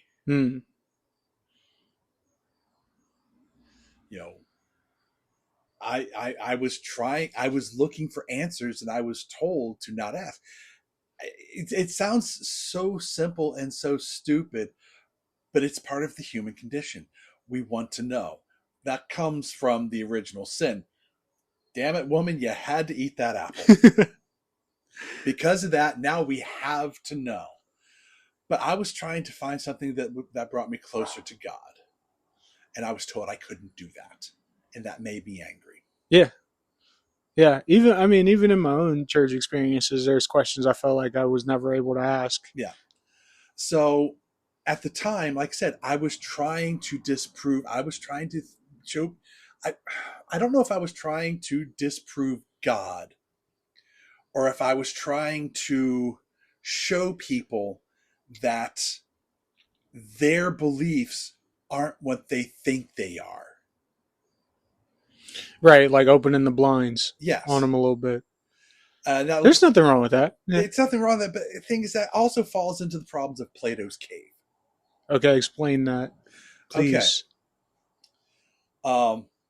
There's a huge thing. I'm going to try to summarize this as quickly as possible. Yeah. Plato's cave. Okay, let's say there's a group of 50 people, and they're all in a cave, and they're all facing one direction. Okay, they can look around, and there's light from something, but they don't know. They just live inside this cave. Yeah. Okay, and someone gets out. For some reason they go through and they find out there's something outside of this cave. Isn't this the allegory of the cave? Yes. Okay, all right. Cave. I didn't know if it was the same thing. My bad. Okay. Well, then, the guy's like, you're like, oh, you mean I've been living a lie my entire life? There's so much more out here. Here, I've got to come back and tell these others. They're living a lie. Well, you go back in. Well, these people have only known this. No, you're lying. No, this is what the world is. So it's Plato's cave. You're trying to convince people that there's more, but at the same time, they don't want to see it. So it builds up resentment. This person resents the others because they won't believe him, and the other person, these people resent him because they're trying to tell them something that isn't true. Yeah, mutual resentment. And that's where I was back then. I had a picture of mutual resentment. Okay. And unfortunately, every church showed, reflected that resentment. Yeah, I mean, because you're going up against an institution. Yeah. Like, you know what I mean? Like, that's like me going to the NBA and teaching them how to swing a baseball bat mid-game. They're like, what are you doing? Okay. But the thing is, what is the truth in all of this? I think that's the question. Let's go back to Plato's cave. What is the truth? The truth of the cave allegory? Yes. What is the actual truth of the cave allegory? What you choose to perceive is what's real. Okay. Is that the truth? No. No. That's not the truth. No, because the truth is the light. Oh, right. Because that makes sense. The light that the people in the cave see, same light, is the same light, but not as bright as the light outside of the cave that the other person has gone out to see. Yeah. The person that has gone out to see is talking about the world that is outside of the cave and is trying to tell the people in the cave about the world outside of the cave. Yeah. But the truth in all that is the light that is coming down on this. Yeah. And I think even Jesus reflected that when he came down to earth and when he was living. Okay. He was like, no, like, this is the light. This is the way. So here's the cycle that was going on in my life at the age of 19. I'm talking about the world that's outside of the cave. And I'm trying to tell the people, the church, about it. The church is telling me, no, this is all there is. And we're both denying the light. That is what I saw and I have seen in so many churches around the world.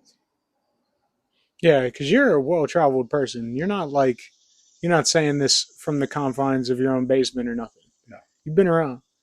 When you were growing up, like, adult, like 20s, 30s-ish, like, did that continue to harden your heart, that understanding you had back then? Again, and the listeners are probably going to get tired of hearing this, yes and no. But a lot of questions are yes and no. Yes. There's only a few axioms. Well, there's only one absolute. Yeah.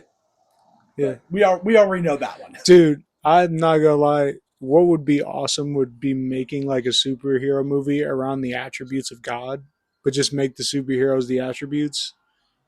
But they all have to submit to the one creator. I just think it would be a cool concept. Oh, you and I are going to have to sit down for about another 6 to 8 hours. That's what I'm saying. And we're not going to be recording. This is us going to you and I are going to start writing a script Bible. And you know what that is, where when you're creating a world, these are the rules of the world. Yeah. So so that way there is continuity within the script and the story. That's what you and I need to do. We will do this. Yeah, no, Okay. we can do that. But anyway, back to the story. So back to this. Your heart got hardened by church hurt, right? So Yes. you grew up. Thank you. I've never heard that before. That's what that is, though. Yes, I don't think I've ever actually heard that term before. Church hurt. That is, yes. That's what it is. Yeah. That is, yes. Thank you. Are you saying like you haven't heard that ever? No, Really? I may have, but I don't think I've ever registered that actual term before. I don't think I've actually put it as a. Yeah. I've always heard it as being hurt by the church, but I've never heard church hurt. I understand that. And I think a lot of people will benefit from someone like you saying that, because someone like me who's grown up in the church and like understands why someone would be church hurt. No. This is what people need to hear. Yeah. Because it goes back to, ignorance. Yeah. You only learn truth by asking questions and by listening to answers. Yeah. Church hurt it's rampant right now. Yes. Because people are equating church, i.e. the people that God made, to God, and that should never happen. Even though we're called to reflect what God is because we're image bearers, right? At the same time, he's perfect, dude. So anything we're going to match, anything we're going to try and do is only a replica, which is not going to be the best. So, and sometimes Christian people are straight up evil sometimes. It's true. It's true, and it sucks. Too many people that have proven that, because they are the ones that prove that the root of all evil is the love of money. Yeah. Dude, you have to listen to this Mark Driscoll story then. We will. Yeah. But church hurt is, and when I say I talk to people like you, like outside, like talking to them, believers and non-believers are like, and they're like, yeah, I stopped going to church because X, Y, and Z, and they have all these reasons. And eventually you listen to them long enough, it's like, okay, someone hurt you inside of the church.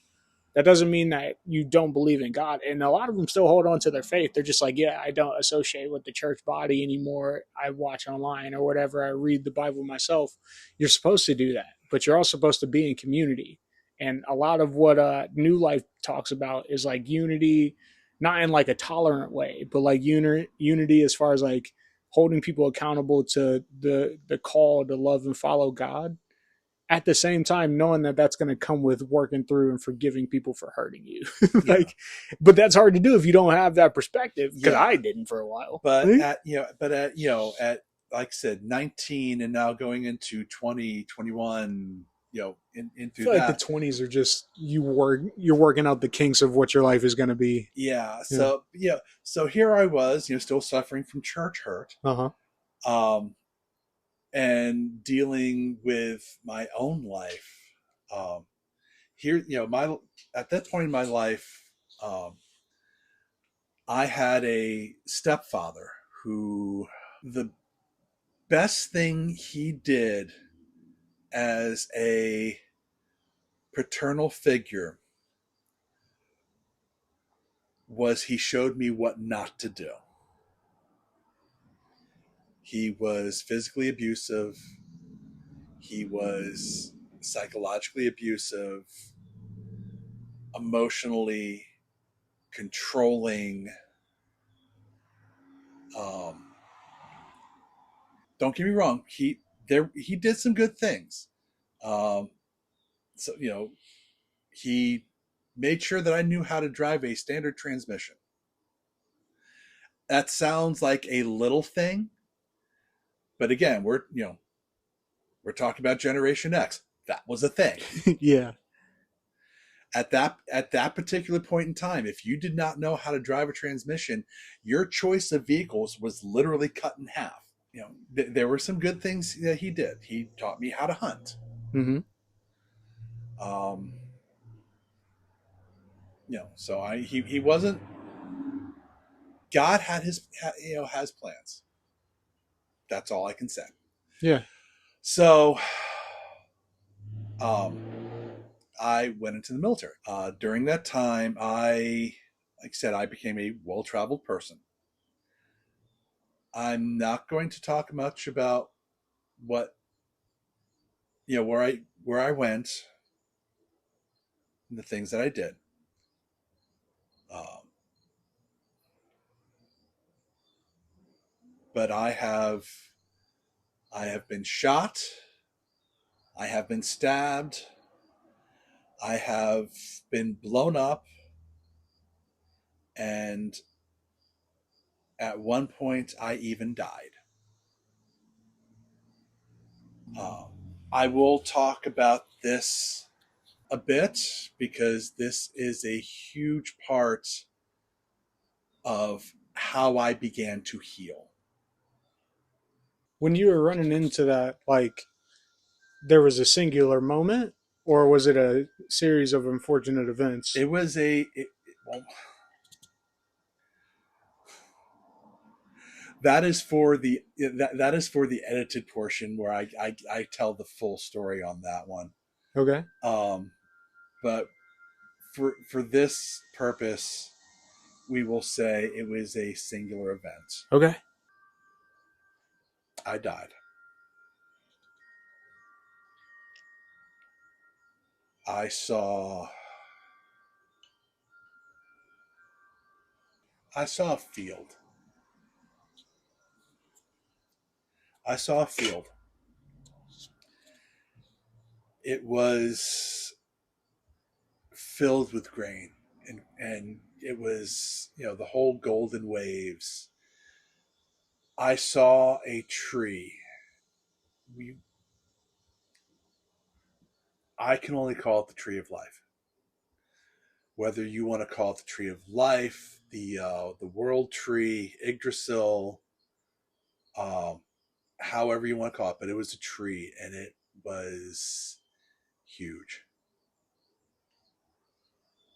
Whoa. And I saw that at the base of that tree was people. And these were the people that had gone before. This was my family. This was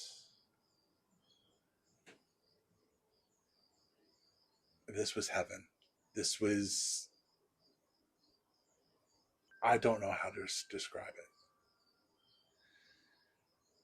But it was where the totality was. That's Wow. Whoa. It was. I mean, this was the I am in a way that was conceivable. Whoa. And I heard a voice, distinctly female, and just like right behind me, like someone walking up to where you can't see them, but talking into your ear. And she said, "This is where you're going, but not yet."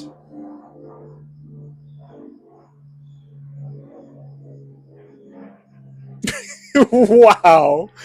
Dude. Oh my gosh. You could. I feel like that type of experience, you have to like meet you to like really understand it.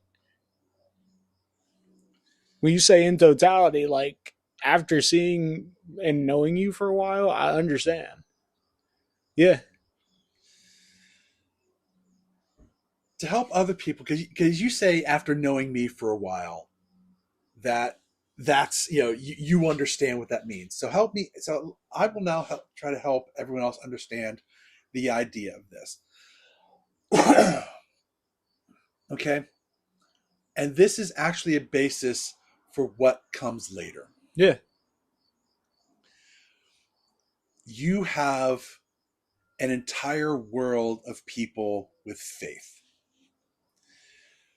They are not all the same faith. You will have people that believe in Christ. You will have people that believe in Muhammad.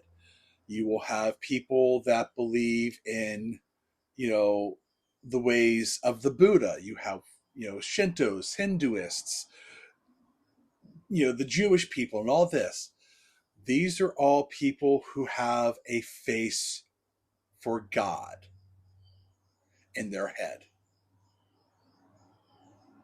Whether it be many gods or a singular God, they have a face of God in their head. Now, imagine a diamond perfectly cut that is so large you can only see one facet at a time. Just one face of that diamond. And for it to be perfectly cut like this, that there have to be a lot of faces. And if it's so big, you can only see one face at a time. That is infinite. Now imagine everyone sees a different facet of that diamond. They all are seeing a different face of God.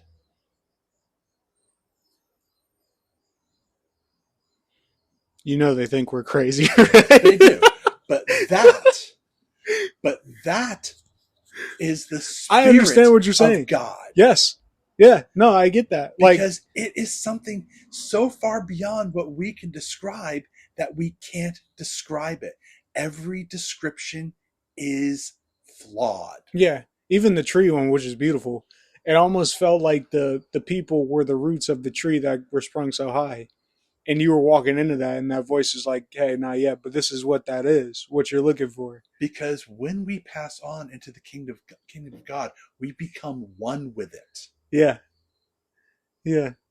And we are there with our friends, our family, those who have been saved with us. Yeah. I don't think it guarantees that we know that, though. That we know that, we'll see them. I think it's more so a feeling. Obviously this is pontification, but well, it's a pontification because we are sitting here trying to use words in a finite universe to describe the infinite. It was like when the lady of the Kingdom of the Skull, Indiana Jones, touched the skull and blew up because she touched the infinite.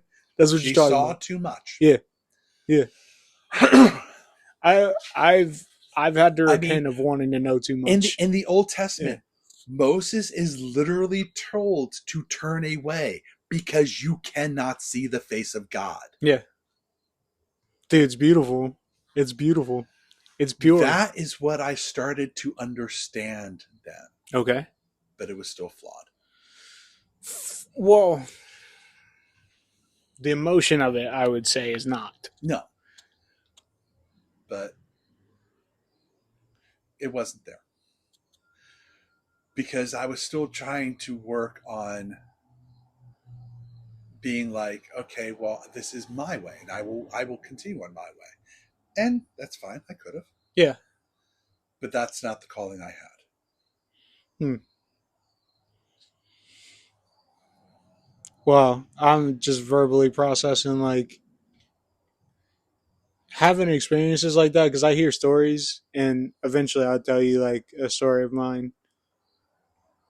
But you would almost have to deny God to deny what you saw. That's what I'm saying with people, man. The thing is, it was at that point that I started to understand that I was hating God for no real reason. At all. Amen, dude. So I stopped hating God. Unfortunately, I was still hating the church. Yeah. But I stopped hating God. Freedom. And that was a freedom. Freedom. Yeah. I feel like a lot of people feel like the world's hopeless because they haven't experienced that. Not a near-death experience, but the freedom of stopping stopping the hate of God. Like, seriously, if we just got to that point, we'd be so much better as a people. So I didn't, I didn't come back to God, but I stopped hating God. So now I was still kind of trying to prove the church wrong, but with a little more of the right reason. Altruistic, yeah. A little more, but there was still a lot of pride in it. Yeah. I'm not perfect. Yeah. And I was even less perfect then. There was a lot of pride, but I was trying. Dude, that's right, man. That's right. We're all on the edge of our seat. At this point, we're coming up on my 30s. Coming up on 30s. Life had been, I've had a lot of friends. I guess this is kind of where I'm a little more in the prodigal son region, where I was trying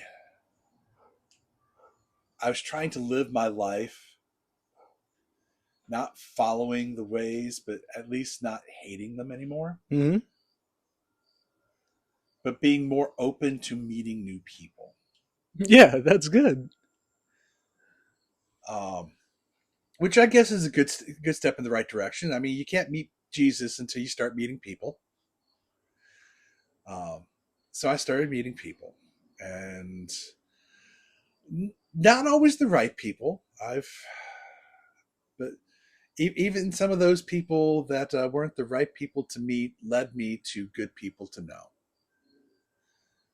One of which led to my child, Ross.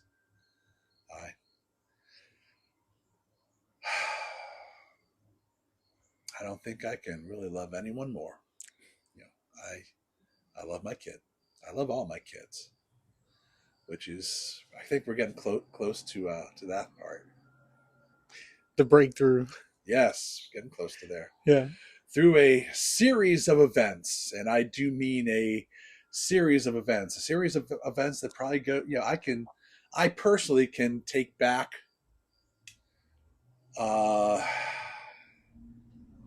truthfully, I've actually thought of this. A series of events that I can go back to 2002. That some were good, some were bad, some were horrible, some were terrifying. It was a roller coaster. It brings me to around the early 2000s. Of course, we have COVID. I've met a lot of people that 2000s or 2020s or 2020. Sorry, okay, cool, yeah. cool. I was like, yeah, COVID was back then too. Actually, 2018, 2017. Let's see, when did I meet Christy? To me playing, going back to a childhood game, Mm-hmm. Dungeons and Dragons, that I even played while I was a Catholic altar boy back in the 80s. I went back to a childhood game. I met a person who became a wonderful friend of mine. She introduced me to her children. I introduced her to my kid.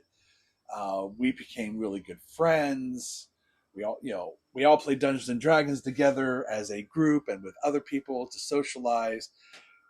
She was into archery. I was into archery. She was into camping. I was into camping. We never dated. We were always just really good friends. So I joined the archery club that she's part of, where she has a friend that she's known since college.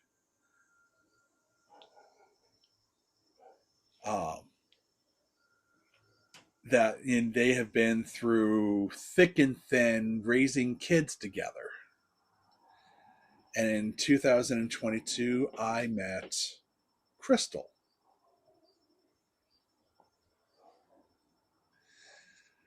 And I meet her at a shoot at our archery club where we were camping for the entire weekend. Mm-hmm. That's how we met.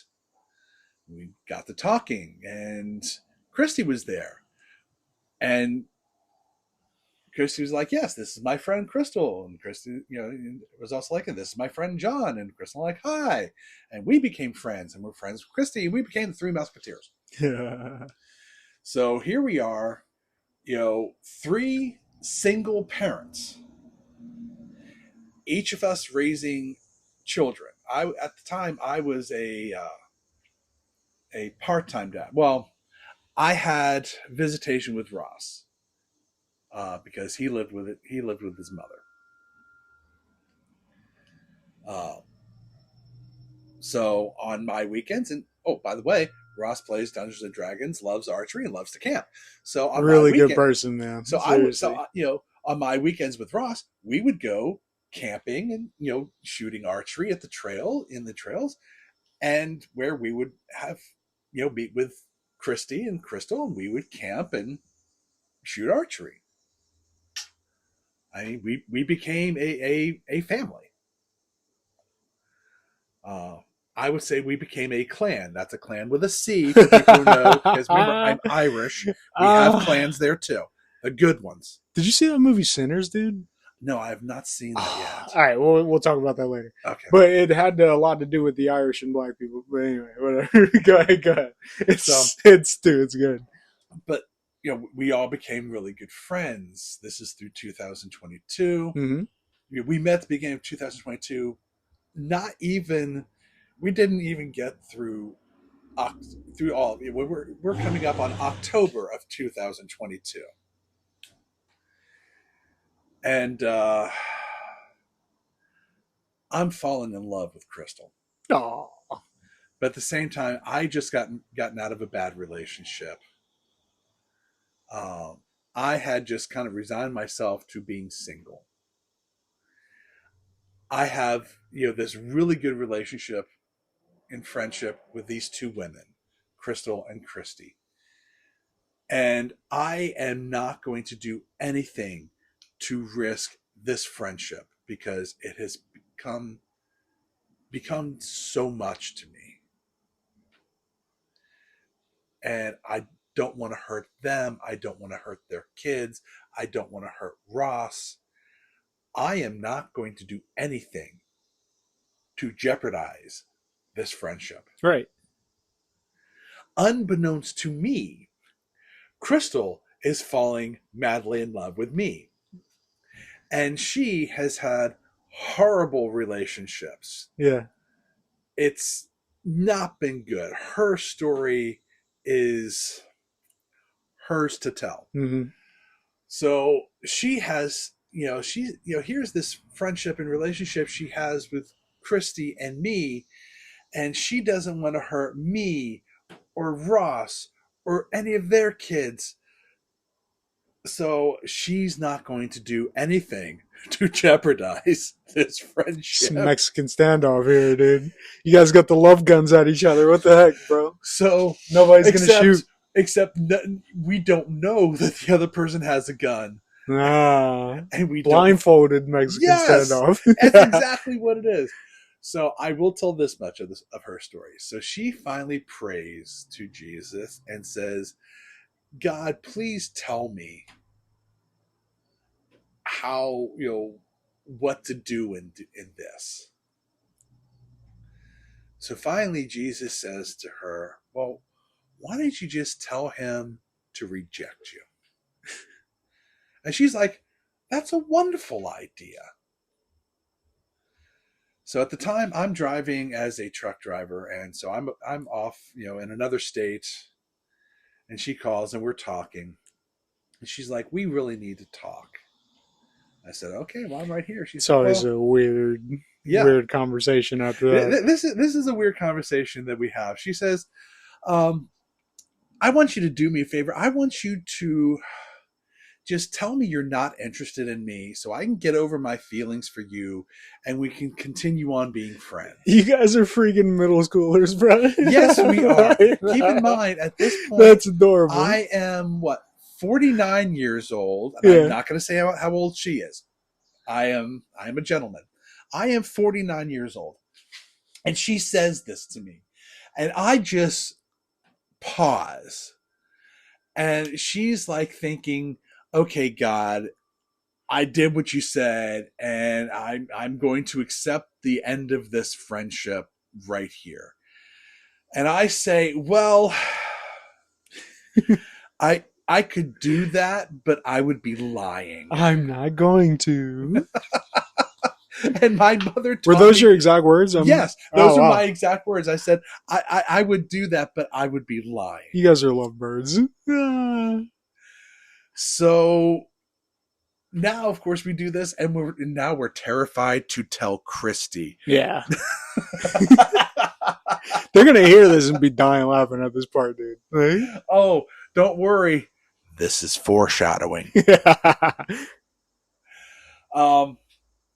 So you were still not a Christian. No, right? I was not a Christian. Interesting. And she was very well aware that I was not a Christian. Cardinal sin. Interesting. She was praying for me. But again, it goes back to the idea of you cannot force a person to be a Christian. I know there's scripture that says you're not supposed to marry outside of the faith. Okay, you know what? There's rules and regulations for if you do, though, or if it happens, I would say, but it's not condoned. It's not condoned by the church. I mean, the Bible does say you're responsible for your partner, regardless, even if you marry a prostitute. So yes, you are. You're responsible for their faith because you're making the choice. It's Okay. saying you shouldn't. Okay. But people do that all the time. We heard plenty of stories of people getting baptized after they're married, Yeah. Well, Mm.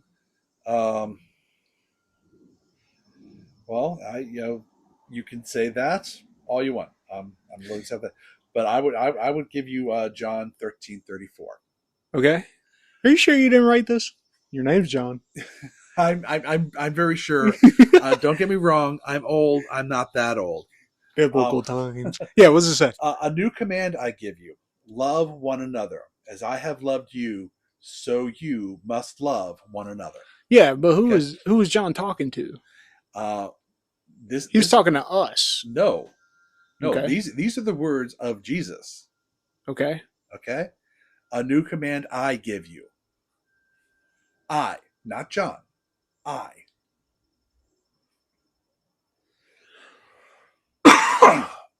He is recording the words of Jesus. Right. And Jesus is saying this. Love one another. Does that say marry one another? There's the crux. Well, it's just essentially. Does God have a plan? God always has a plan through our brokenness. So ultimately, you're saying the generalist perspective of yes, that should work. At the same time, if you do and I'm not judging Crystal. That's not what I'm doing. I'm just people will. Oh no! There's no judgment here, but it is part of the story. People will come up to me and be like, "That guy was saying the wrong thing about marrying unbelievers." I'm like, "This is why we're talking about it now." Well, remember, Jesus is the one that told her to do this. Yeah. Okay. Jesus set the path. All she did was walk it. I mean, you guys are a great, faithful relationship to God, so it did work out. So I'm not going to deny Jesus' plan. I'm not going to say he didn't say that to her because she's a faithful woman. But no, because the thing is, here's the thing about this is where we come about the difference between following conviction and living conviction. Okay. Okay. And like I said, Jesus had a plan. So here it is. I am at the point in my life where, and you heard me say this before, because I started going to New Life Church. Yeah. Because, well, actually, hold on. We're not even there yet. Remember, we're just now at the point where we just started dating. Yeah. So I might have met you like a year or two after. No, actually, you met us. You and I met at around the time, because you and I met that summer. Yeah. because you were dating a person and Crystal invited you down to go to our club to go camping Yeah. with her. They were in separate tents. I made sure of that. Yes. Yes. But I also made sure that they had to set up their own tents. I know that part sucked, but yeah. Yeah. So, Okay. and I've always been open about it. You know, about the fact that I was pagan, that I was polytheistic. And I specified that I was polytheistic because I believed in the idea of many gods, or at least in the many faces of God. And I told you that I was a believer of Christ, but not a follower of Christ. Right. Which biblically is a thing. Nicodemus. He believed in Christ, but he never followed Christ. There is a scene from the show The Chosen. Yeah. A little on the dramatic side. They even tell you this. They dramatize a little bit of it, but it is to give you the truth of the word. You have to use the form of the media that you're getting. Yeah, movies. Okay. TV. But there is a scene in there where Jesus tells Nicodemus, "This is where we will meet before we leave. Come follow me." And this goes back to what I said before, that Jesus said to everyone of his followers, "Follow me." And they had a choice to follow him or not. He had the 12 apostles that followed him. Do you think he only asked 12 people? No. There's multiple stories of him asking people. And they didn't follow. Yeah. The one rich man who was also righteous, he was like, well, what else can I do? And God was like, sell all your possessions and follow me. He was like, nah, I'm going home. No, but that rich man believed. Yeah. But he did not follow. Okay, so that's where I was. And was it your relationship that started calling you to actually follow, or was it your talks with Jesus yourself? Oh, definitely, because of course I would talk with Jesus. Like I said, I'd stopped hating him. So here's the thing: like a lot of people who were in your position were in your position or are in your position right now, they'll feel like they can't go to God or go to Jesus at all because they've denounced him at one point. So how did you ever have fear that God would reject you? No. Interesting. No, actually I didn't. That's important. I want people to hear that. Like, hey, you shouldn't be afraid to talk to Jesus, dude. I want to make this very clear. I did not have fear. That doesn't mean that there wouldn't be fear. The thing is, even, and we can get to that part.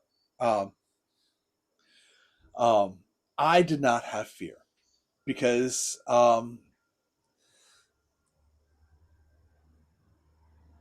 okay, I'm Irish. Let's tell a story. And I understand. Yes. But it's not an Irish show. It's just a story.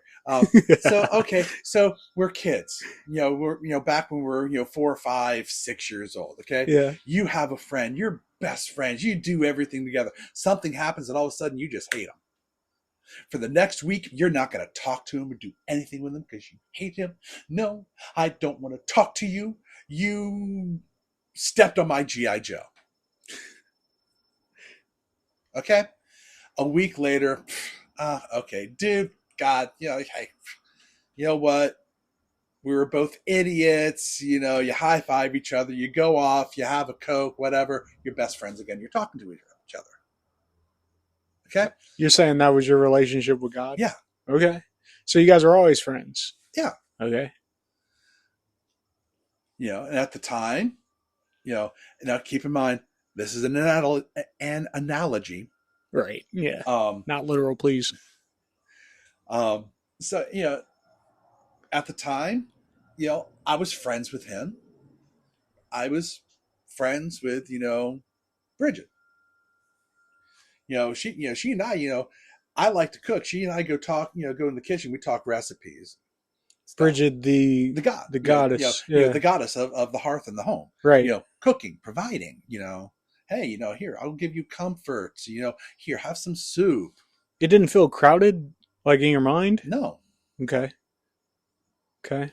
I feel like that's interesting to view it that way. That you can just go talk, because worshiping is kind of where I want to stem into next, and following, like you're saying, like you're telling me you're polytheistic, and I understand why you're saying that, but when were you like, hey, I need to start following Jesus first and only? Oh, that was a conversation. Was it during your talks? Was Jesus like, hey, dude, Yeah, like, you know what the deal is? pretty much. Dang. Because now we get to the fun stuff. Because, well, not critic. So remember, we're still only at about October, November, beginning of December of Few months of dating. 2022. Yeah. So believe me, there's a timeline to this. Yeah. And that's why I love this, because it is such a story. Yeah. It's a fun one. It's got curves and dips and dives and twirls And exorcisms. A few of that. We can talk about that too later. Oh wow, yeah. Yeah. Oh, Troy, there's a method to the madness. Okay. We're getting there. I just need to. I need people to hear your breakthrough with God. Okay, so you want everyone to know before we get to the nitty gritty that there's an actual good ending to this. Yeah, because if you just go through, if you do a timeline of this, then they're gonna be like, "Oh, what the heck? This is all. Why? Where was God in all of this?" And it's like, if we show you where God was, then we can talk about how you were battling this stuff without Him and how you battle it with Him. You know? Yeah. So okay, yeah, because battles. So, your breakthrough with God came when, good sir? You had Irish tan. So we're coming up on, like I said, we're hearing. So I'm dating Crystal, and around this time, it was around. Actually, it was in October that I get a message from my sister, who lives down in Oklahoma. Mm-hmm. She's like, "Hey, John, I was going through some of Mom's stuff because my mom passed back in 2017. So my sister was going through some of her stuff, and she found a woman's engagement and wedding ring that was actually from my uncle from back in the early 70s when he was married. But for reasons he still had that set. So yeah, it meant something to my Uncle Mike, who I loved dearly, and he was a huge influence upon me. He was the person who showed me that a man can be caring. He probably did more as an uncle to show me what a father should be. Shout out to him. Yeah. I don't know much about his spiritual life, but I know he led a good life. Yeah.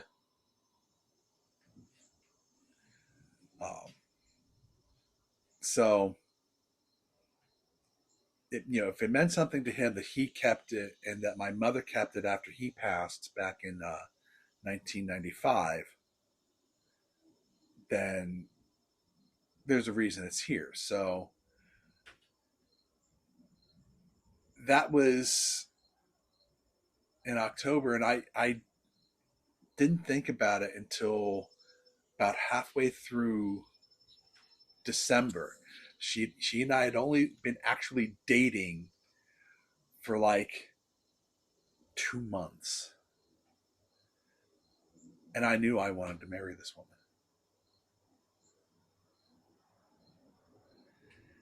So I contacted my sister. I said, I need you to send those up to me.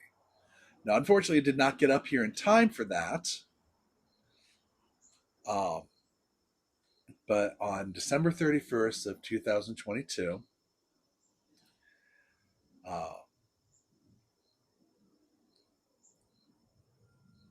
four of us, Christy, Crystal, and myself, and another friend of ours, Michael, were going to the Jeff Dunham concert. I remember this day. Yes. Yeah. It was an amazing show. He's great. But the fun started even before because I planned this out. I knew where we were going to park. I knew where the entrance was. So I'm looking down. It's like I knew exactly where I was going to take them off, where there's this nice looking little hill and tree. And I was going to say something that meant, something to me at the time. I know it sounded good. I don't remember what I said. But then I started to get down on my knee, and our friend Christy, says to me, "If you get down on your one knee, I'm going to kick your ass." I look her dead in the eye and I say, "Christy, get ready to kick my ass." Yay. And I got down on my knee and I looked up at Crystal and I said, "Would you please do me the honor of being my wife?" And she said yes. Hey. Fist bump. That was like I said, that was December 31st of 2022. And then comes one of the most hectic years of my life. I am just going to rush through 2023 by just hitting the bullet points.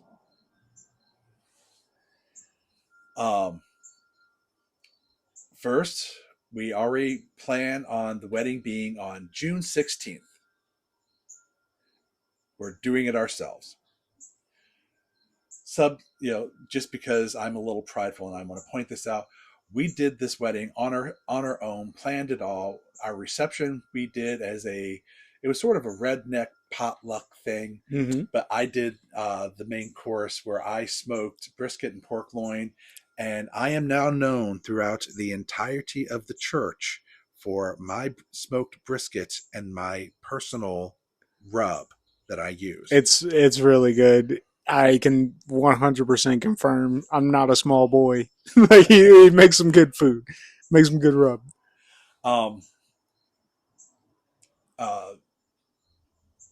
Our pastor, Steve Benninger, I actually asked him back then if he would perform the ceremony for us. And he said that he would not be able to, in conscience, he would not be able to perform the ceremony because I was not a Christian. I understand. Yeah, I that's fair. I am a man of faith. Why am I going to be hurt by a man following the tenets of his own faith? No. Yeah. Not going to happen. I consider Steve to be one of my best friends. Yeah. I consider him to be a mentor to me. Am I going to be mad because he tells me no? No. That's okay. No. Good. He was actually at the wedding. So he celebrated it with us. I am so honored that he did so. I love that. Steve's awesome. Unfortunately, I don't think he was able to make the reception, but I think he has had some of my briskets. So if you haven't, Steve, come talk to me. We love you, Pastor Steve. I will hook you up. You know he has a book out now, right? No. He does. Okay. You're not on Facebook much, are you? No, I'm not. No, he's promoting the book. I think he's self-published, but yeah. Okay. I definitely want it. Okay, I'm definitely going to get it. Yeah, but just ask him about it when you see him next. Yeah. So anyway, so there's that. So we planned it to be on June 16th, and there was an actual ceremony on June 16th. Mm-hmm. I was security. Okay. Security. No, he was an usher, and he was also the DJ. Security. And you can testify on my side of the aisle, which I thought that there was a my side or and her side. Yeah. I know a wide variety of people. It was a diverse wedding. It was a very diverse wedding, and I would not have it be any different. It was fun. I loved it because I kind of represents my entire life. Mm-hmm. Yeah, if you were to look at the guest list of who was there, Mm-hmm. it represents the entirety of my life. So anyway, so that actually did happen on June 16th. So let's go back to the beginning. Let's go to March 23rd. I'm sorry, March 15th, where my child's mother passed away. So I went from a part-time dad, because I had visitation, but he lived with his mother. I went from a part-time dad to a full-time dad. At the, literally in a heartbeat. She passed away of a myocardial infarction. Her heart exploded. So literally in a heartbeat, I became a full-time dad.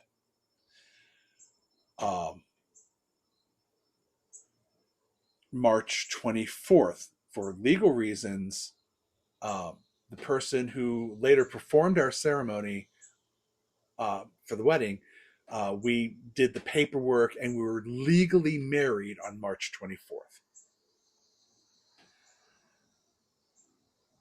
June 6th of 2023.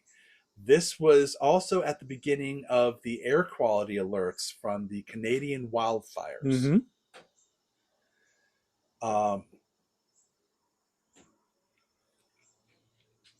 Toby, Crystal's son, my stepson,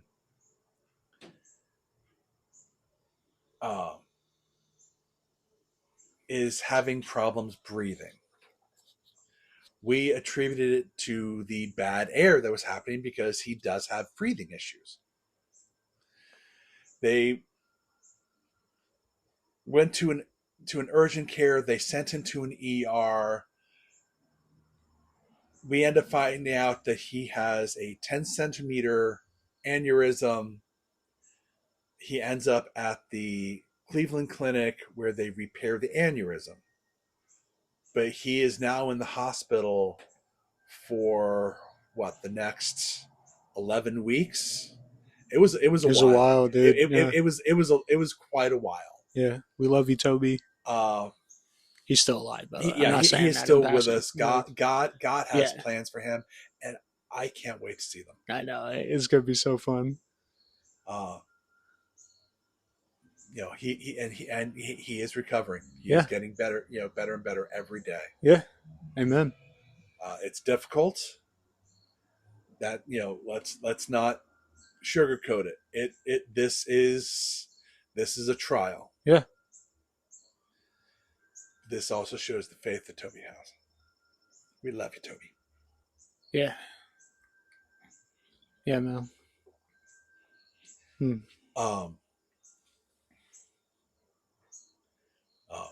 Said June 16th, we have the ceremony. I start work at the post office in July.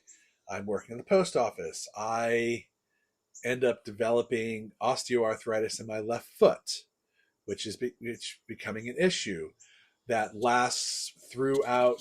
I developed this. I started developing this in December, January 22, 23, 24.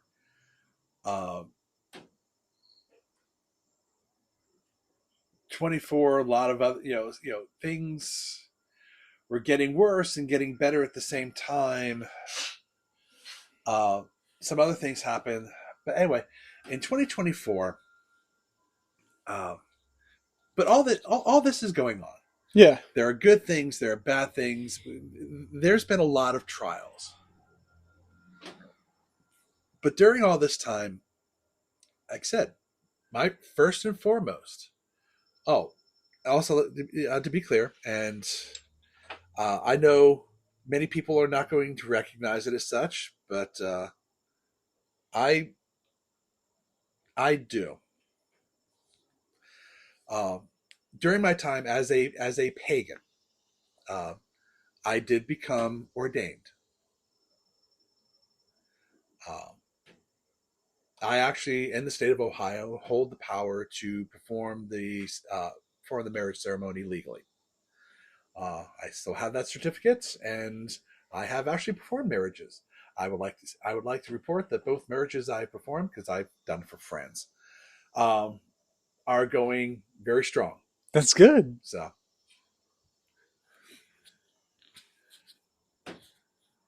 So I have always been a man of faith.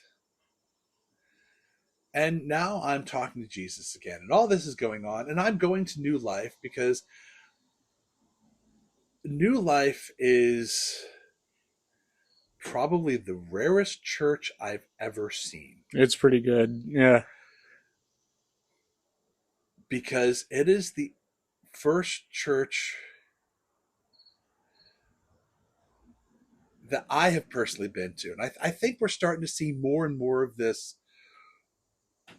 throughout the world. But New Life was the first one that I became aware of that is gospel driven.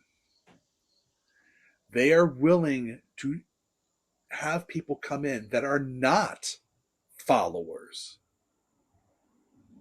and listen, and to talk with them, not talk to them.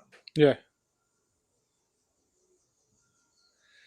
That are willing to accept that people are different.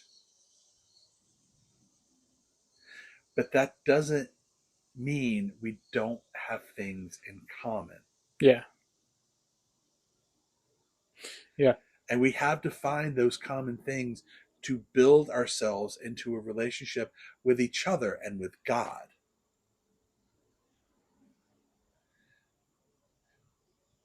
We are supposed to be the image bearers of Christ.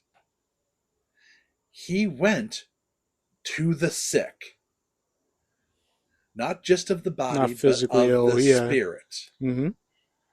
It's a hospital. It's not the healthy that need the physician.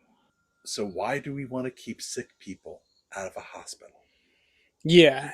Yeah. I love how you put that, because I've definitely met a diverse group, and they're not all believers at the time, but they want to hear about Jesus, they want to hear about getting well, and not just like success in life, but like truthfully in your soul feeling safe under the comfort of God. Yeah, and that comes with some accountability and rebuke of like sinful ways, no matter what that looks like. So, and it happens to believers, not just non-believers. I've sat in with Pastor Steve and had to answer direct questions about personal issues in my life. Like, so I love that accountability about the church. They genuinely care.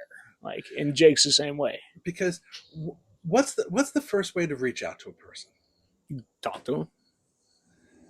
Well, you have to be nice to them. Yeah, like you can't be a jerk. You can talk to them, but you can talk to them in different ways. Yeah. You can talk to them by screaming at them and telling them how wrong they are. Yeah. Or you can come up to them and say, "Hey, can I help you? Yeah. What can I do for you? Hey, it's nice to see you. Yeah. Hey, glad you're here. Welcome. Come on in. It's it's cool. We have hot chocolate and donuts. Yeah, we have hey, it's cold outside because it's winter. It's nice and warm. We have hot chocolate, donuts. Hey, it's summer outside. Come on in. It's cool. We actually have a concert. You know what I mean? Like it's very family friendly. And when I say seeker sensitive, I'm not saying watered down in saying the gospel and telling people about lifestyle issues. No, I mean, seeker sensitive is like, hey, let's be people and meet needs first, and then we can talk to them about the gospel. And I mean, there are churches out there that do it, but there are too many churches out there that work on shame. Yeah, it fuels even their tithing. Yeah. Yeah, that's a Why great aren't point. you giving more? It's a great point. It's a great point. But yeah, so you're going through all that, and So I'm talking to Jesus. yeah, but you got to be. Are you like saying, God, I can do this? Just give me strength. Or are you like, why is this happening? Like, what was going on? No, because again, a man of faith. I know that there's a plan. Yeah. Okay. So that's where it comes to this particular conversation. Because thing is, people think of talking to God, and it's that always just you talking to God, not God talking back. Yeah. The non-believer talks about, oh, well, you're just talking into the air. Where's the answer? Yeah. The believer says, you hear it. You hear it where it counts. You hear it in your heart. You hear it in your brain. You hear the voice by listening for it. If you're in a room full of people, you're hearing a lot of things, but you're not going to hear a person until you actually listen to that singular person. Yeah. So I basically, when you're talking to God, expect to hear from Him. Yeah. But the thing is, it's not just a quick conversation. Because if you're listening, God talks back. Yeah. And sometimes God starts the conversation. Mm-hmm. And I feel in this case, He did. So here I am. I'm married to a wonderful woman of faith. I have a lot of things going on, but we have each other. We have our faith. We don't deny each other, each other's faith. While she's praying for me, I am accepting her.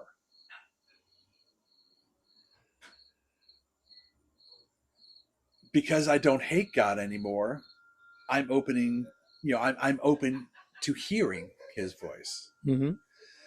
So finally, it's like, to break it down into something that's understandable, and I've done this before. It's like we're sitting, God and I are sitting at a table. We're having coffee. And He looks at me and He goes, John, let me ask you a question. Why don't you follow me? You believe in me, but why don't you follow me? And I'm like, well, I don't know. I mean, I'm a pagan. So Jesus is like, well, yeah, okay, yeah, so you're a pagan. Let's accept that for what it is. But what are you actually doing? Okay, well, I'm, helping others.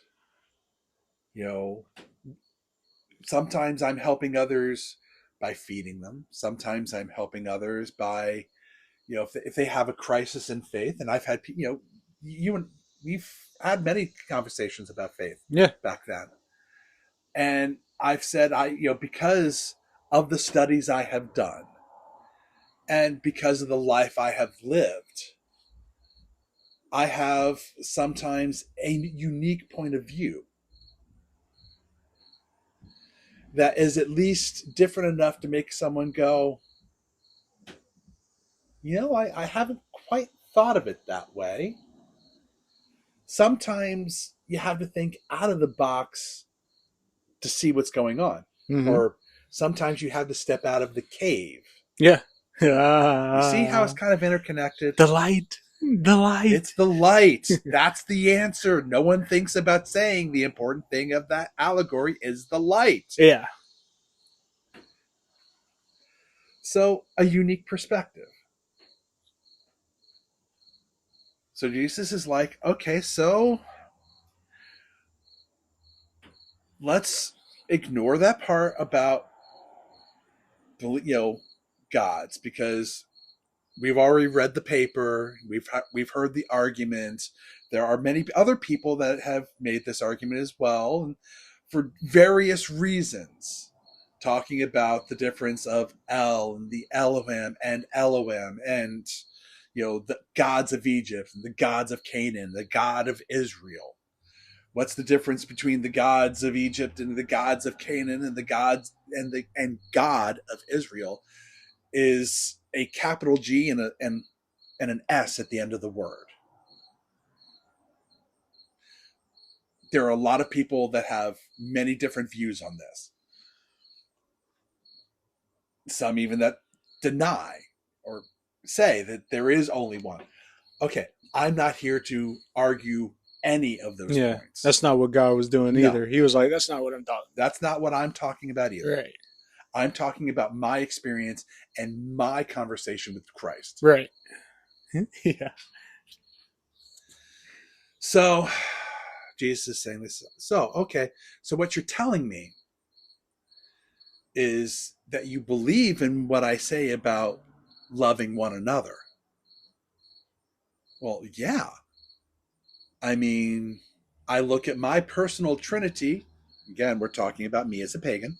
Right. My personal trinity. He's reformed now. Of Tyr fighting for justice and protection, and Cernunnos to provide food, and Bridget to provide a house and a hearth.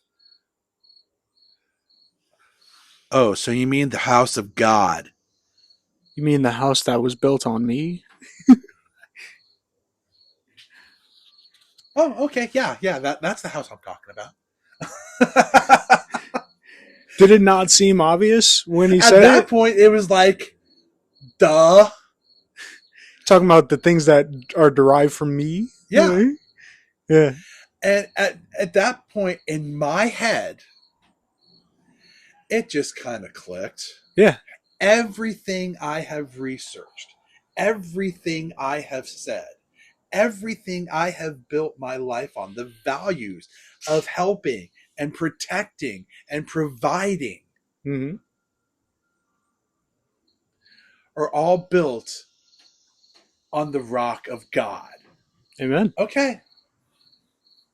So it wasn't a fight? No, it wasn't a fight. At that point, it was just like, I mean, a whole-on Simpson moment of, Homer smacking his head and going, don't. I mean, as a man of faith, just, why am I going to deny God? Yeah. I mean, I've literally been talking to him this entire time. Yeah. Do you see how that's like one of like the cruxes of modern society? Yes. People love the things of God, but not God. Like, and it's like, why deny the dude that made it? Yeah. Like, now, and here's where people are going to disagree with me. Okay. Okay. That doesn't change the fact that I'm still a polytheist. Yeah. Right. And I've had that disagreement before, but after you explained it several times, I'm like, okay, all right, we're breaking down the word. Yes. And I had a conversation with Steve. Mm-hmm.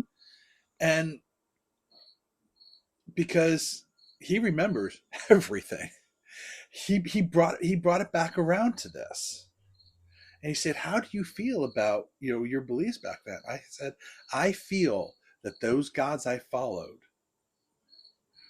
were lighting the wilderness for me. Again, we're going back to camping. You see how it all fits back around again? It's all based on camp. It's all about how we are lost in a wilderness. Mm-hmm. The wilderness that is the world. But you were doing exorcisms, bro. Yes, I was. So how were you, and I see why Steve asked you that, how are you doing that outside of the power of God? Okay, because even outside of the faith of Christianity, what powers this world? The spiritual end of things. Of God. Right. God powers everything. Yeah, but here's what I'm saying. Like, you got to understand why people disagree, and you're smart, so you know. A traditionalist, like, by the book Christian would be like, you can't do that under any other power. A traditional pagan will tell the Christian, well, your ways are quaint and funny. Have fun, ha ha. because here's Interesting. because everyone knows about the battles of the God of Israel against the gods of Canaan and the gods of Egypt. Yeah. Okay? But then the Catholic Roman Empire was expanding into Europe. Okay, I'm going to go into some generalizations. This is partly for comedic effect, partly for an idea of perspective. So here's the thing about the Irish. An Irish tale. The Irish are going to fight about anything. And I'm talking about the old Irish. They're going to fight about anything. They're going to fight about, you're standing on my hill, you're milking my cow, you're talking to my sister. This is my swamp. Yeah, this is my tree. Don't piss on it. They're going to fight about anything. Except they're not going to fight about religion because your belief is your own belief. Okay, so bad accent aside. It was poignant, though. Because, even the idea of the three-leaf clover. Okay, the three-leaf clover was very important to the Irish. That was 4. No, the four-leaf clover is lucky because it's hard to find a 4-leaf clover when it's supposed to be 3-leaf clover. Most clovers come in threes. Yeah.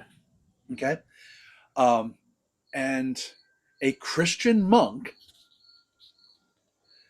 was traveling through Ireland, spreading the word. Well, he's spreading the word to people that don't care to listen because they're like, oh, you believe in Christ Jesus? Oh, good for you. Okay, you need some bread? Here you go. Because they're offering the help that you're providing. They're helping him. Right. If he's farming, they're helping him. Just as he's helping them farm. He goes to a place and he helps them out, and he tells them the word of God, and they feed him, and they're like, oh, that's a good story. Okay, have a good one. Are you going to be here today to help? If so, we're going to feed you tomorrow as well. And it wouldn't convict them whatsoever. No. Okay, so but didn't they believe in God too? Well, they believed in many gods. Right. I see how you brought that back. Okay. Yeah, they believed in many gods. But they're already doing the work of God by helping someone along their journey. Okay, so but right there, you're kind of making the point. It's also why your story is fascinating because you didn't have to. No. So he's trying. So there's this monk, and you can find his actual name because it's actually out there. This is history. This is not just an Irish story. Yeah. Refer to the disclaimer at the beginning of yes. Where he uses the 3-leaf clover to explain the Holy Trinity to this nature-loving people. They're mostly Druids, or follow in a Druidic faith. Druidic faith is like nature-based? Yes. Okay. Druids weren't all, while there are stories of sacrifice, guess what? There's stories of sacrifice in the Bible as well. There's stories of sacrifice in most religions. Exactly. Yeah. So, people talk about, oh, they did animal sacrifices. So did the Jews. Yeah. Okay, so, so finally, in a way to get them to understand, he points out the 3 leaves of the clover, the Father, the Son, and the Holy Spirit. And that caught onto them. They understood that.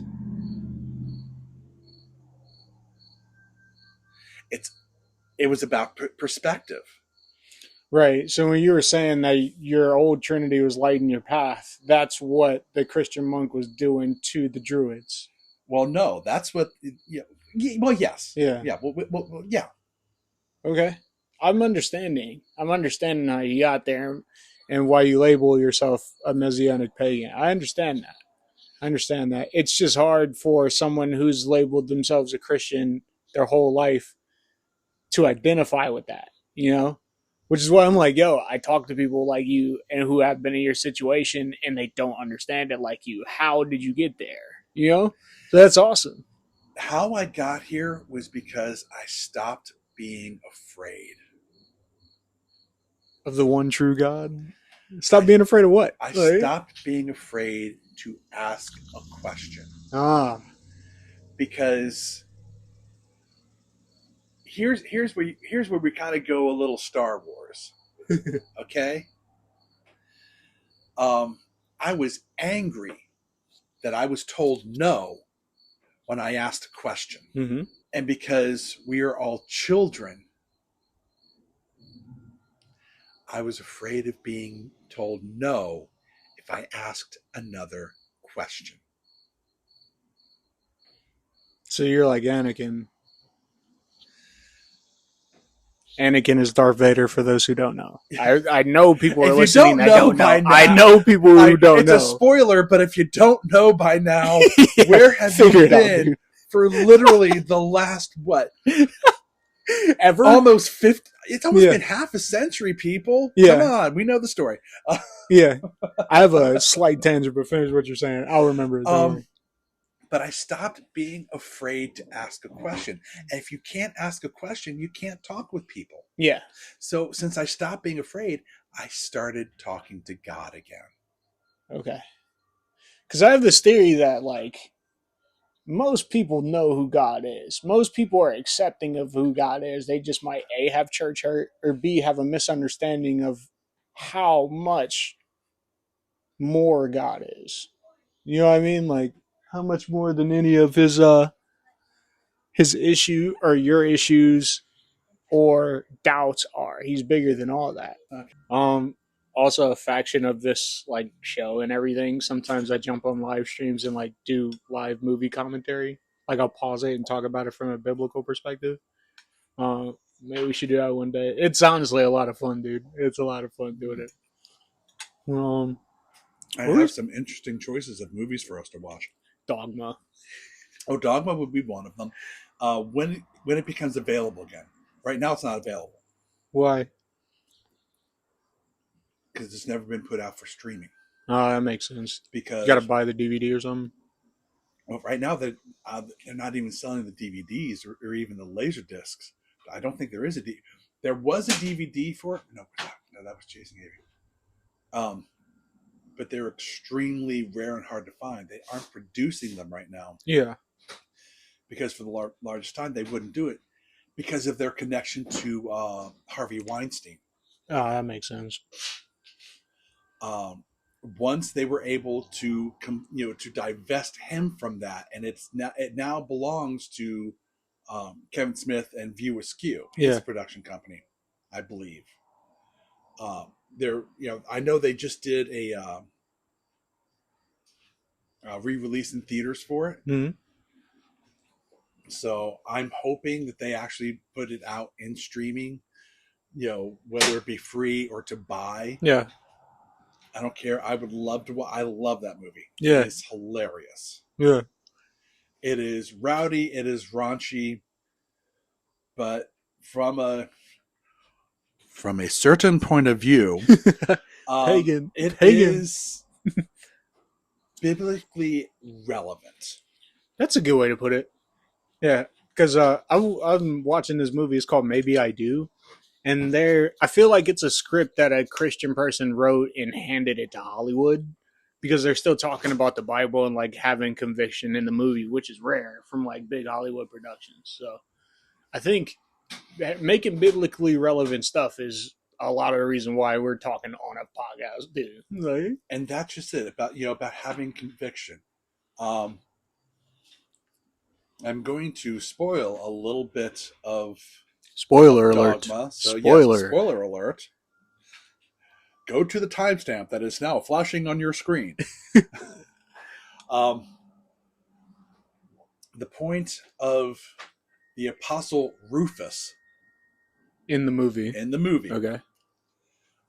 Fictional character, by the way. Yeah. Is not to just have belief. Because a belief is just something you do. Remember, I believed in Christ. I didn't follow Christ. An idea is something that is alive, that is organic. That is what following does, because you can't follow something if you're not alive. So don't just have a belief in Christ, have an idea of Christ and follow him. Yeah. Follow the life. The only thing I would say in conjunction to that is just make sure your idea is coming from what's true, which is the Bible. But other than that, everything you said is true. Yeah. I wanted to jump back into like that, because we were getting to a pressing question before we took a break. Like, what made you comfortable performing exorcisms outside of like God's like sovereignty, like using other things to, like, what were you exercising for? I feel like that's a lot of people's questions. Like, if you're not going to use the power of God, what are you even doing it for? In exorcism, To help.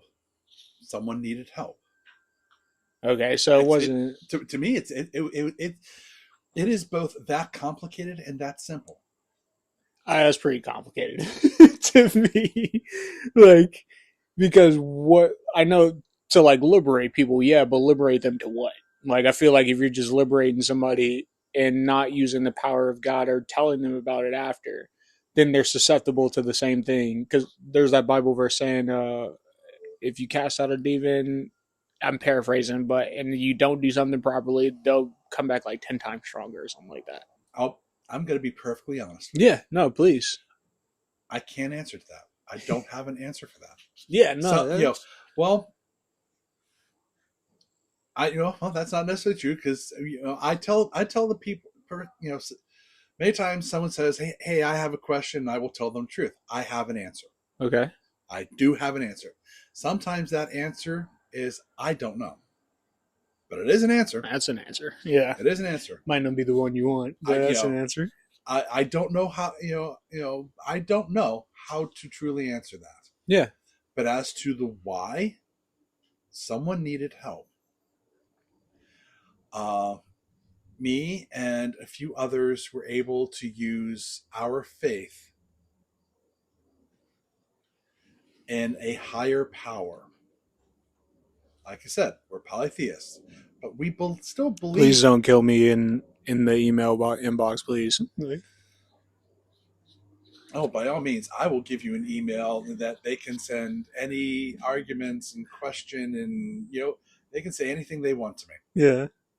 I will do my best to answer them. And if they want real answers, that's fine. If they just want to hear what they want to hear, I can't help you. They would have turned off like 2 hours ago. They wouldn't be on this part anyway. Yeah. Whether this is a part 2 or just... Yeah, technically we're not here to affirm faith, we're here to reveal it. And if you already have faith, it'll affirm it through the conversations we have. Yeah. So. But we believed in the good that is out there, and we understand that there is evil out there. Right. So it wasn't a dark energy you were using to perform exorcisms. No. Okay.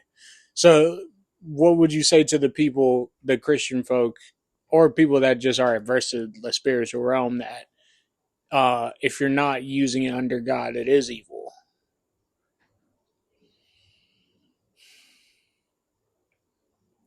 That even God can use evil for good. Yeah, that's a great answer. Because that's not wrong. Yeah. I love that, though, because like we were saying, how much more God is than, your doubts or anxieties or even success, right? Yeah, no, it's true. Like you were saying, you pulled out that verse in John about loving each other.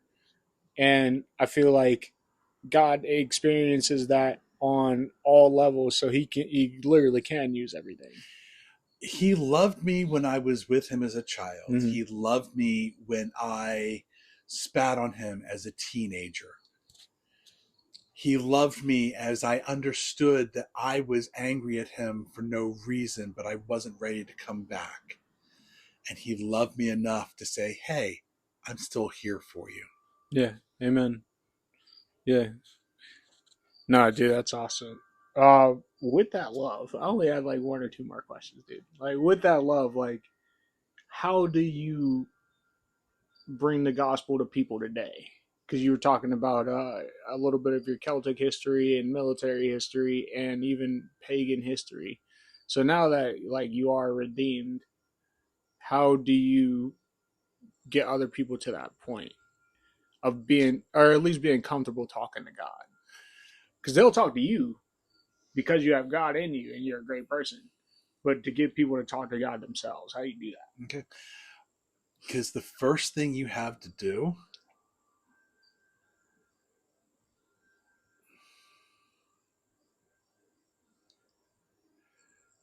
is lead by example. How do you get someone to feel welcome? By welcoming them. Right, you say the most profound stuff in the most simple way. It's honestly frustrating because it's so good, and there's no need to expound. Like, I want you to expound, but it sucks asking. Well, it's wonderful. Well, it's like a bullet point. You make people feel welcome by welcoming them, by having by being willing to have an open door to say, "Come on in, have a seat." Yeah. I literally on the front porch, on the front door to my screened-in porch. It's a small little area. I have a small little house I'm in, but we do what we can to make you feel comfortable. The very first thing someone sees as they walk into the very first door is a sign that says, "Come on in." Yeah, it does say that. Yeah, it automatically makes me feel like the person behind the door is going to be nice to me. Yeah, that's true. 9 times out of 10, you walk up to my house, you're going to smell something cooking. Mm-hmm. And there's an old saying that my family has: scramble the eggs and water the soup. We got company coming. Hey. Because no matter what, there's enough for everyone. That's awesome. To the audience who doesn't know John, he really does live that. Like seriously, like it's I can 100% say that he does and tries to help anybody out. Anyone at the church can hear this and then look at me and yeah. He's not missing too many meals, and neither am I. He's making a lot of food over here. Okay. Last like real genuine question. Okay. How do you talk to somebody about Christ without affirming what they believe in their theology? You can understand it all day, but I want to hear your perspective because you don't want to make them think what they're saying is necessarily the truth if it's not, right? Because, well, the first thing I let them know is, well, it's here it's where you start talking about the nitty gritty of it. You let them know that I have a perspective and I respect theirs. Mm-hmm. I let them know we're all coming at this from literally a different angle. Mm-hmm. No one can stand and okay, let's say I'm talking to someone who is very liberal and scientific, not okay, that's great. Well, I'm literally let you know I understand that we're looking at things from a different perspective because we literally cannot stand in the exact same place and look at the exact same thing from the exact same angle. Yeah, it's not possible. Two objects cannot occupy the same space at the same time. Yeah. So we're always going to be looking at things differently. Mm-hmm. That doesn't change the fact of what we're looking at. It just changes the perspective. As long as you make sure that the other person knows that their perspective is respected, try to say that 5 times real fast. Their perspective is respected. I feel like it's a rap song if you try. Then they're going to be more willing to listen to you because you have listened to them. Right. Yeah, that Bible verse of being quick to hear but slow to speak, slow to anger. I'm paraphrasing, of course. But yeah, no, I agree with that. I agree with that, man. It's literally by showing people that they can live the actual gospel mm-hmm. just by being a decent person. Yeah. And that starts to give them a perspective into the gospel. Yeah. Yeah, that's a good point. They would let you preach in the Bible Belt, dude. They would. They would. They would. Would there be anything you would want to say to somebody struggling with their faith in God right now?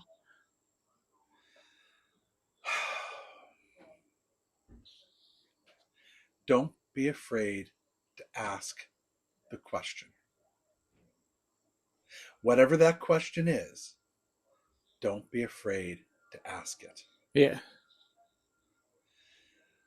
There's the whole meme of say the weird thing. Yeah. Well, ask the weird question. I like that. I like that a lot. Man, dude, this has been a pleasure. Seriously. Seriously. Always. We got to do this again and probably go into a few different topics, but we should just sit down and have a conversation another time this year, bro. We need to sit down and write that script Bible. That's the next movie we're making. Yeah. Yeah. I'm gonna need about $30 million to make it. And Industrial Light and Magic, bring it. Yeah. I need Angel Studios to hit my line.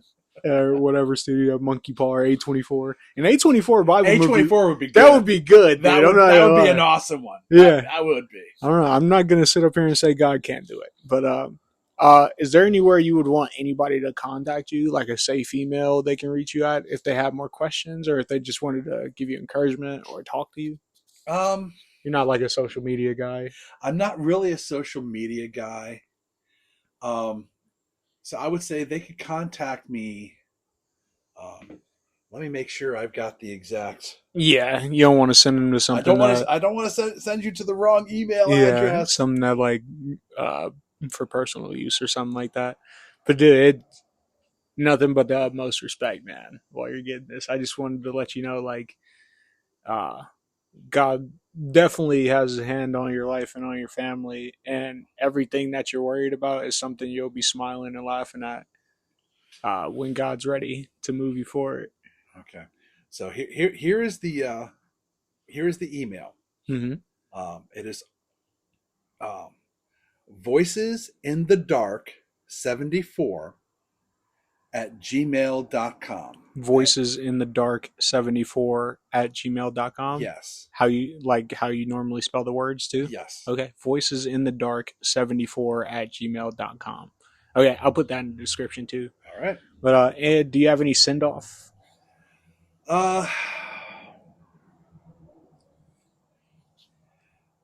In the spirit of God, knowing that life ahead of us is difficult, remember the wise words. Carpe Cerevisi. What does that mean? What does that mean? Sometimes you got to seize the beer. Is that a Celtic thing? Actually, no. It's sometimes you just have to relax and drink a beer. Yeah. Instead of carpe diem, seize the day, carpe cerevisi. Carpe Cerevisi. I like that. I like that, man. Good, dude. Good. I mean, I appreciate you. Like, anytime you want to jump back on, like, if you're feeling sparked to say anything, we can set it up for sure. I always appreciate the for time. sure. You guys know I love you too. This is Mark with John, comparative theologist, but really just a genuine good dude that loves God and loves talking about his story. It's a good one. Thanks, guys. Bye.